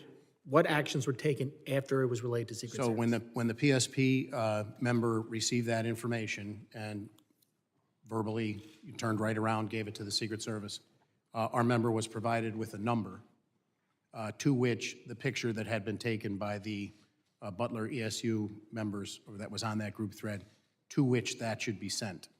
Our member did that, and our understanding was that was some element of the Secret Service. So this was all reported, yeah, this was all reported to Secret Service, and they gave him, Secret Service then sent him back, one of your officers, a number back to send the information back to? Is that what you just said? That's my understanding. When did that happen? Again, the actual timeline, I'm very remiss because I know these timelines need to be hammered out exactly to the minute, but I would say, you know, that the overall timeline is about an hour before is when he became suspicious to ESU. What I want to say is, if we know that former President Trump was shot at 11 hours, it was probably in the vicinity of 25 to 30 minutes, but I want to make sure that's a very... So it was before he went on to speak? But at that point, just to be clear, he was determined to be suspicious. There was no information that he possessed a weapon. He was outside of that building where the ESU was posted. They were being vigilant. It's, I think, relevant that there were other people at the venue who were suspicious and reported likewise in a close temporal nexus to that as well. But just to confirm, the Secret Service had this information that there was a suspicious individual. He had used a rangefinder, which made him even more suspicious. And this was all reported to them prior to the President Trump being allowed on the stage to speak? I believe, again, I'll defer to when the president came out. I know that that was probably 20 to 25 minutes before 11 hours. And steps were taken by the municipal officers over in that area to they were actively looking for crooks. You saw the building yesterday. That's a pretty wide footprint. They began looking for him. There were scores of people making their way across that facility. Again, just for some context, there were over 100 people that day that necessitated or in requiring medical attention due to the heat. There was a missing 6-year-old. This individual was deemed to be suspicious because he was walking around and not moving into the venue. The rangefinder obviously heightened that, and they were attempting to locate him as people were moving across that space who were attending the event to the secure perimeter. Was he the only one determined to be suspicious that day? The gentleman needs to wrap it up, and perhaps somebody else will yield to you or me I yield back. on this topic. I recognize Mr. Goldman now for 5 minutes. Or we'll just pick up the questioning here. That sounds great, prosecutor. First, I do want to mention how sad it is to see Sheila Jackson Lee's empty seat there. What an incredible inspiration to so many of us, and a member and advocate, community presence, and we really are sorry to miss her. She would be very eager to be asking questions here today, because there are a lot of unanswered questions, and I sat through a 4.5-hour hearing yesterday with the director of the Secret Service, and we got no information. So I'm going to jump on, piggyback off of Mr. Garbarino. Where you left off is that you relayed, or PSP relayed the photograph to the number that the Secret Service directed your officer to. Is that right? Yes, sir. Now, did anything come back? Any instructions or directions come back from the Secret Service? So again, that is left to the after action. We're trying to come up with a sequence of events that led to Crooks on top of the building where he ultimately took the shots. So Right, but you said, I'm trying to find, I don't need the specific timeline. I'm trying to just figure out the sequence, because you said that many of your officers, or Butler ESU officers, were looking for Crooks. That was after that photograph was relayed to the Secret Service? My understanding was after the photo was relayed to the our trooper in the command post, and yes, Crooks was in that area around the building. My understanding is 2 additional municipal officers who were on a different post responded to that area, and they began actively looking for Crooks. They circumvented, or they circumscribed the building to try and locate him. It became apparent at some point that he was up on the roof. Those 2 municipal officers who responded then, to their credit, actively, once they realized that he was on the roof, one boosted the other one up, hanging from the ledge of the roof. By the time that officer was boosted up on top of the roof, Crooks was on it, almost in that final position that you saw. He had the AR out, and he pointed it at the municipal officer who, suspended from the roof, was not in a position, feet dangling at that point, to draw a weapon or continue hoisting himself back up on the roof. He drops back down from the roof, and at this point, I believe that's when the video that's been widely circulated with people filming Crooks up on the roof, saying there's somebody up on the roof. There were other law enforcement around the building running, but their vantage point on the ground did not lend a clear line of sight to where Crooks was at the top of that building. One of our troopers on roving patrol also was notified. That word went out, and he responded about the time that the municipal officer was boosting the other officer up onto the roof. What was he notified of? I don't know specifically. That's going to be part of the after action. But we obviously knew that he was, Crooks was suspicious.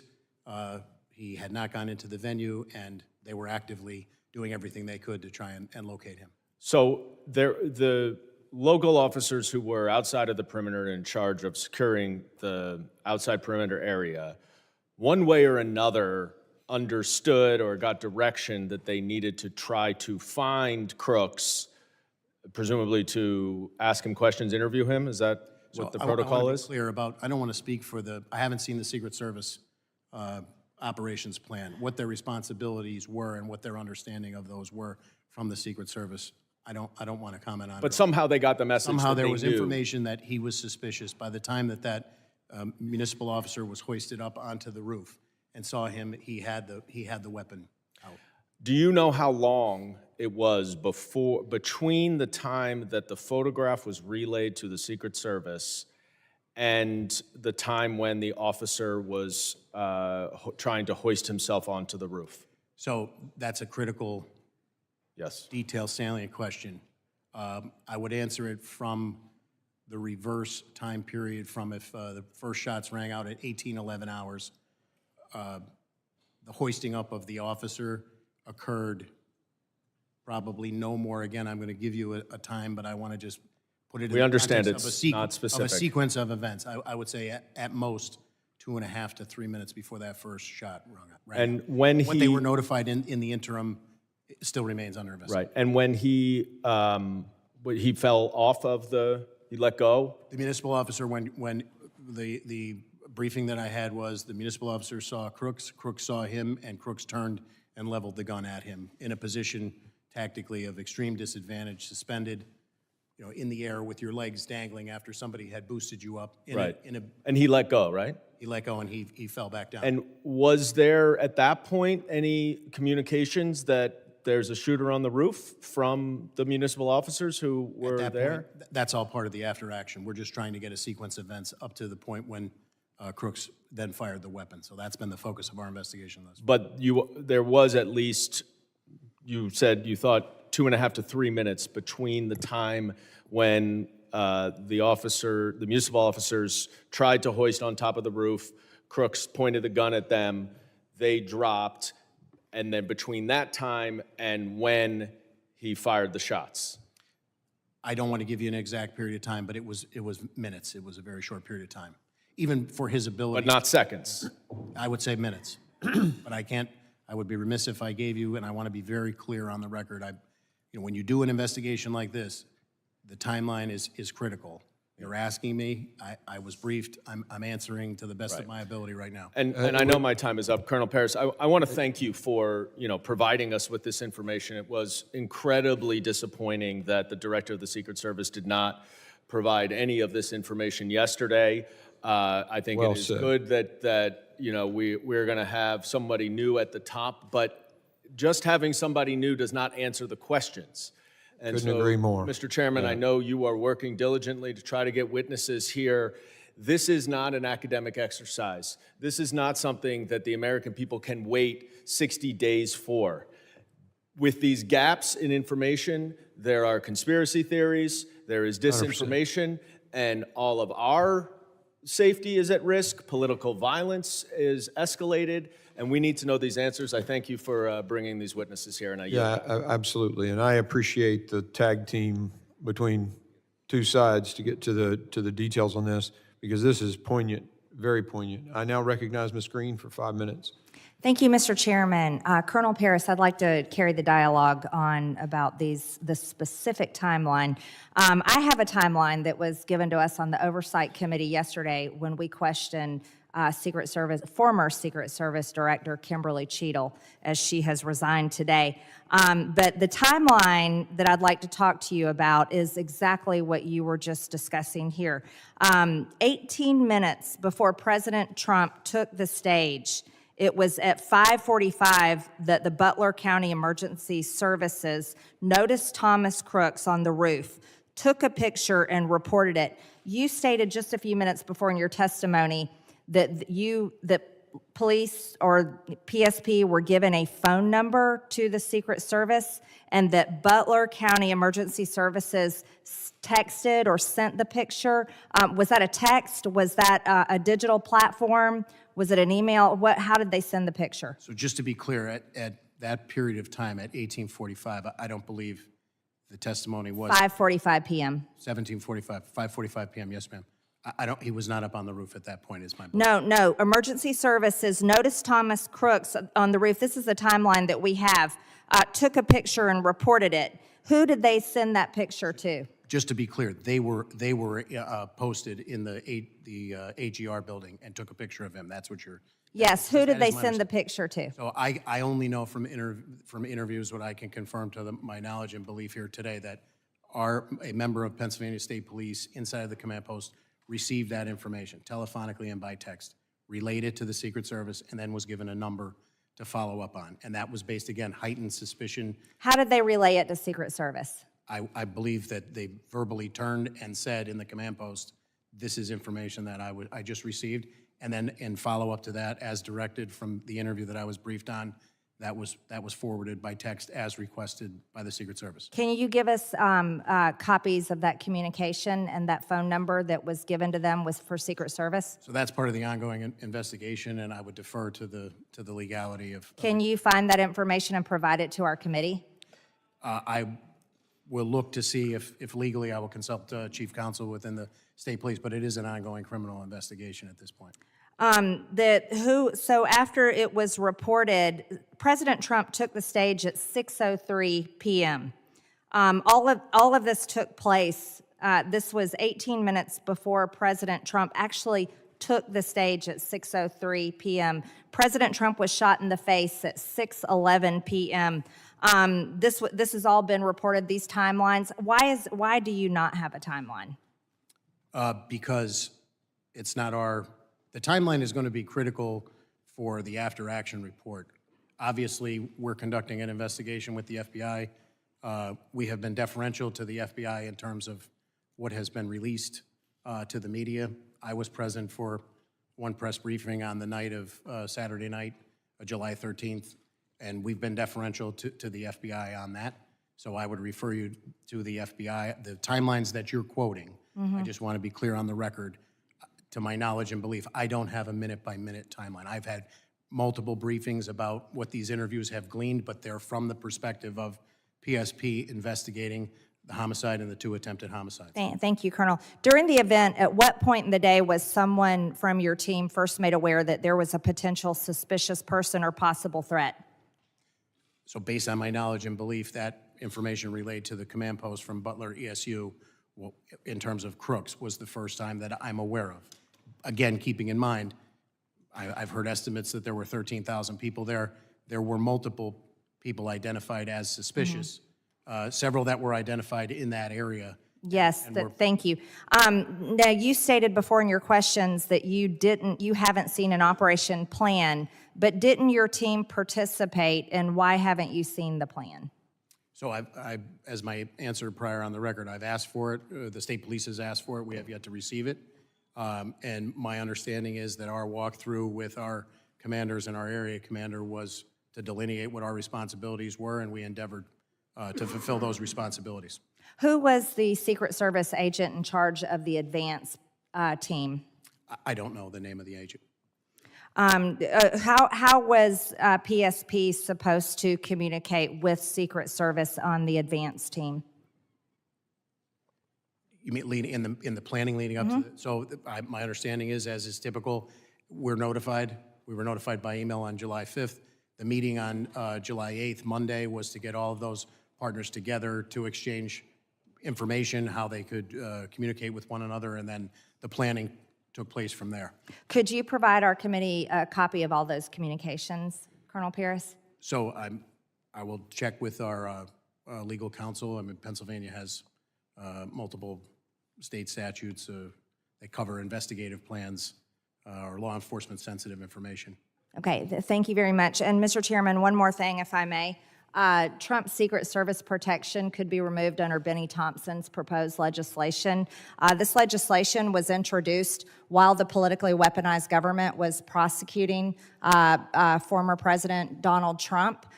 This would leave him at risk. I'd also like to state for the record for this committee that over 140 inmates are murdered in prison every single year. This is a dangerous place, prison is, and of course an 8% of violence in prison leads to murder of inmates. This legislation is reckless, and the minority ranking member needs to withdraw this legislation that would lead to the murder of President Trump. Gentlelady's time has expired. I now recognize, well, we're not going to debate.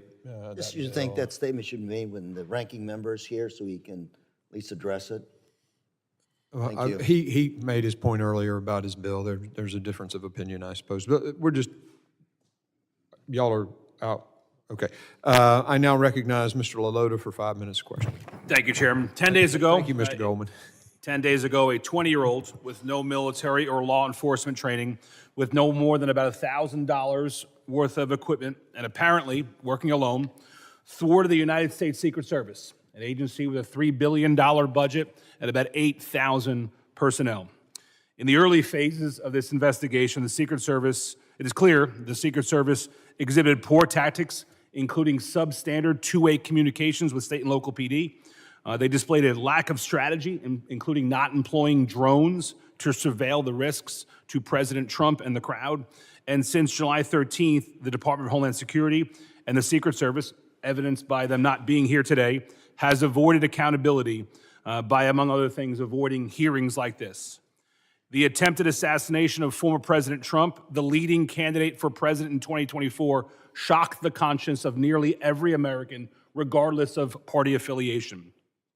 We, the members of the Homeland Security Committee from both sides of the aisle, are here today to ask questions and about those who are in charge that day, to hold the Secret Service accountable, but more importantly, to ensure this never happens again. Chairman, thank you for hosting this hearing. Colonel Paris, you're the Commissioner of the Pennsylvania State Police Department? Yes, sir, I am. And your testimony, sir, is that approximately 25 minutes, and won't hold you to the exacts, but approximately 25 minutes before the first shots were fired, that local law enforcement officers identified Crooks as suspicious? As suspicious, yes, sir. And what was it that led those officers to conclude that Crooks was suspicious? My understanding was that he was milling about and he stood out to them because he never made his way to a point of ingress to the venue. In defense of possible hypotheses, could have been waiting for somebody, could have been delayed, but he stood out to them and they, from their vantage point at the AGR building, identified him as suspicious. That was 62 minutes prior, as I understand the timeline. That first one, it was 25 minutes prior for the rangefinder. Thank you, Chairman. And Commissioner, with respect to him being suspicious, were there other folks who were also in the crowd identified as suspicious by law enforcement? I have been briefed that, yes, there were multiple individuals, which would be consistent with normal operations for a detail like this that are identified as suspicious. Can we take that as a single-digit number of other folks? The number that I was briefed on was single-digit, but I can't say definitively that I was. What number were you briefed on, Colonel? Excuse me? What number were you briefed on? I believe I was briefed on an additional 3 individuals. Okay, so Crooks plus 3. My understanding is you had about 30 Pennsylvania State police officers at the time of the rally? That were assigned to the detail, both responsibilities of the detail, yes, sir. And were all of them assigned to your area of the perimeter, not the interior where the Secret Service held the most jurisdiction? I'm confused by your question, sir. My understanding, and what the committee has been told, is there were 2 layers of defense of President Trump. 1, the interior, which the Secret Service held the most domain over, and 2, the exterior perimeter, which had ceded a lot of authorities to state and local. Is that your understanding as well, Colonel? So I don't want to get convoluted with different perimeters. I'm familiar that there was a VIP seating area up front. When I refer to the secure perimeter, I'm talking about the fencing that goes around the Butler County Farm Show. All of our people were detailed at various locations, decided by the Secret Service, inside of that. Thanks. That leads me to the next question. If staff can cue up the Eli Crane video at about second number 1 or 2. This is the AGR building. I and several of my colleagues were there yesterday in Butler. Kudos to Mr. Crane for getting this good video. My understanding from your prior testimony is there were 2 officers stationed or assigned, I think was your testimony, to this building? I'm aware of 2, but I don't want to say, again, not having seen the Secret Service. And they were assigned, sir? My understanding is that the Secret Service and Butler ESU had some sort of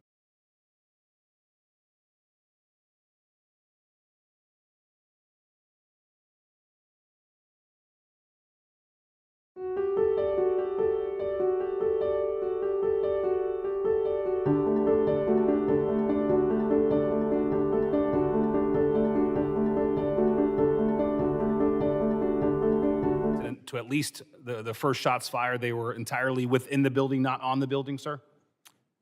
I don't 100% want to say where they were the entire period. But you don't have an understanding as to whether they were assigned to be in the building or on top of it? I don't. I would need to see the Secret Service operations plan. And would that have been left to the discretion of state and local, or would that have been left to the discretion of the Secret Service? It sounds like you're saying that would have been left to the discretion of the Secret Service. I would say it's the Secret Service as the lead agency, just like they told us. Here's the post we want you to staff. Right. This is the motorcade we want. I would defer to the Secret Service. Thanks, Colonel. When in Butler yesterday, we asked the question, why weren't the 2 well-qualified ESU officers on top of the building rather than in it? And what would you say if we were told the explanation is, well, it was a hot day in Butler and there was air conditioning inside the building and not on the building? What would be your reaction to that assertion, Colonel? I can't respond to it. I have no firsthand knowledge about it. Was it a hot day in Butler that day? I believe it was a warm day, yes, sir. But you have no knowledge of whether or not the Secret Service or anybody else assigned these two officers to be in the building and not on it? No, sir.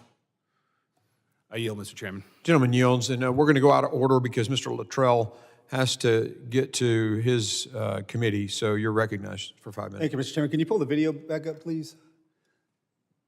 Just for clarification, that is the exact point where the shooter was positioned, correct? Looking through that window in proximity to, if you give a range fan, if you was to expose yourself outside that window, is that the shooter's position? No? In relation to that video, where is the shooter's position at? Just further on the left side. And Mr. Paris, can you clarify something? There were ESU agents internal to the building or in proximity to the building in that location, correct?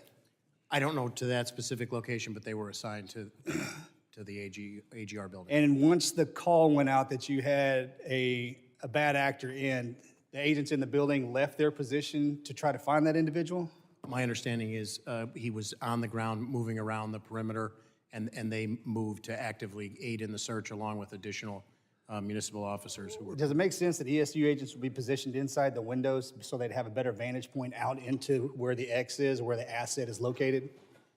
Could you ask that question again, It Congressman? makes sense to me that the ESU agents would be positioned in these windows, the windows that they're talking about in this building, so they could have better eyes on the asset, the president, instead of internal to the building milling about. Is that a fair assessment? I'm remiss because I don't know what the conversation was and what the responsibilities delineated. I think my concern is if we did have agents, let's just speak hypothetically here, if agents were positioned in these windows in order to provide protection for the asset, and then they were released, and I'm assuming they work in pairs, correct? There's only 2 of them, or is there 4 of them in the building? Do we know the answer? From my briefings, there were 2. There were 2. But to me, it would make sense that one would stay behind in order to cover the X, or cover the asset, and then one would engage in activity to find the actor that they were trying to identify, correct? I think my concern is the individuals may, and I hate to say this out loud, but if we didn't do due justice and we left that asset exposed because both ESU agents went to look for a bad actor, we just gave the shooter a bowling alley. I don't know what their responsibilities and their rules of engagement were, not having seen the Secret Service operations plan. And I'm reluctant to speculate at this point, 10 days out, sir.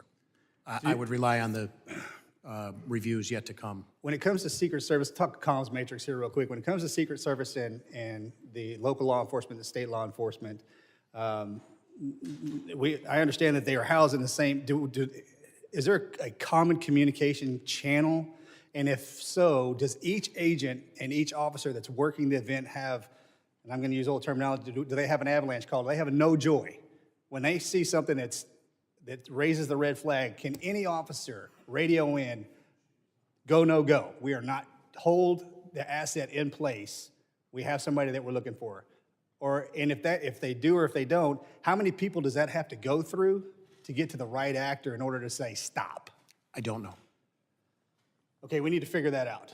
Because if I'm an ESU agent in this window and I have to radio a person who has to radio somebody, who has to radio somebody else to get to the main person, then to call it, the dishes are done. I'm aware of 3 radio systems in operation, PSPs, the Secret Service, and Butler counties. All communicating on different channels. Technically, yes, but the integration occurs, I can only speak from PSP, our integration occurs by us having somebody inside of the Secret Service command post. Again, for an incident of this magnitude, in theory, the more people you have on the same channel, if there was a medical emergency or lost 6-year-old and everybody keys up at once, it paralyzes your communication. I understand that, but if there's one specific channel that you can go to call an avalanche and say, which is freeze the asset, I think that would be necessary. Now, you mentioned something earlier. You guys have done about 20 events this year in Pennsylvania. So, and you spoke, it's common. Now, and the military folks in this room are going to understand this, the first month of deployment and the last month of deployment are the most dangerous times to be in combat. One, because you get there the first month, you have no idea what's going on, and then you're there and you get common. You get complacent. And before you leave, that last month, situational awareness kind of dies down a little bit, and that's when bad things happen. There's absolutely nothing common in protecting a president, ever. And as we move forward, I don't want that to be a term that we use, because common just got our president, our former president, shot. And if these assets would have been on high alert, and I'm not saying that they weren't, but when things become common, we get complacent.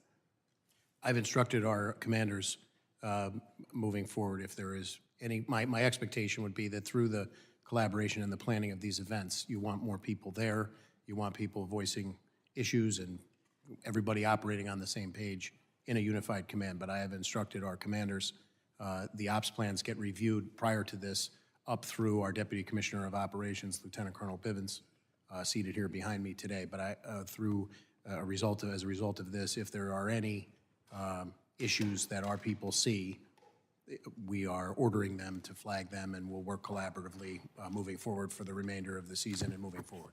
Thanks, sir. Thank you, Mr. Chairman. Gentleman yields. And our witnesses, at any point where we're going to probably go at least another hour here, if you need to take a break, just let me know and just give me the high sign or a thumbs up. Y'all are okay right now? Or are you? Yeah, we can take a break. Take a break? All right, we'll do 5 minutes and 5 minutes only. The restroom's right down the hallway to your right. Adjourn.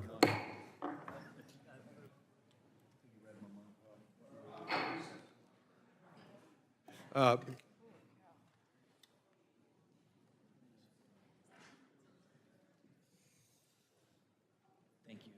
I was just having the same thought.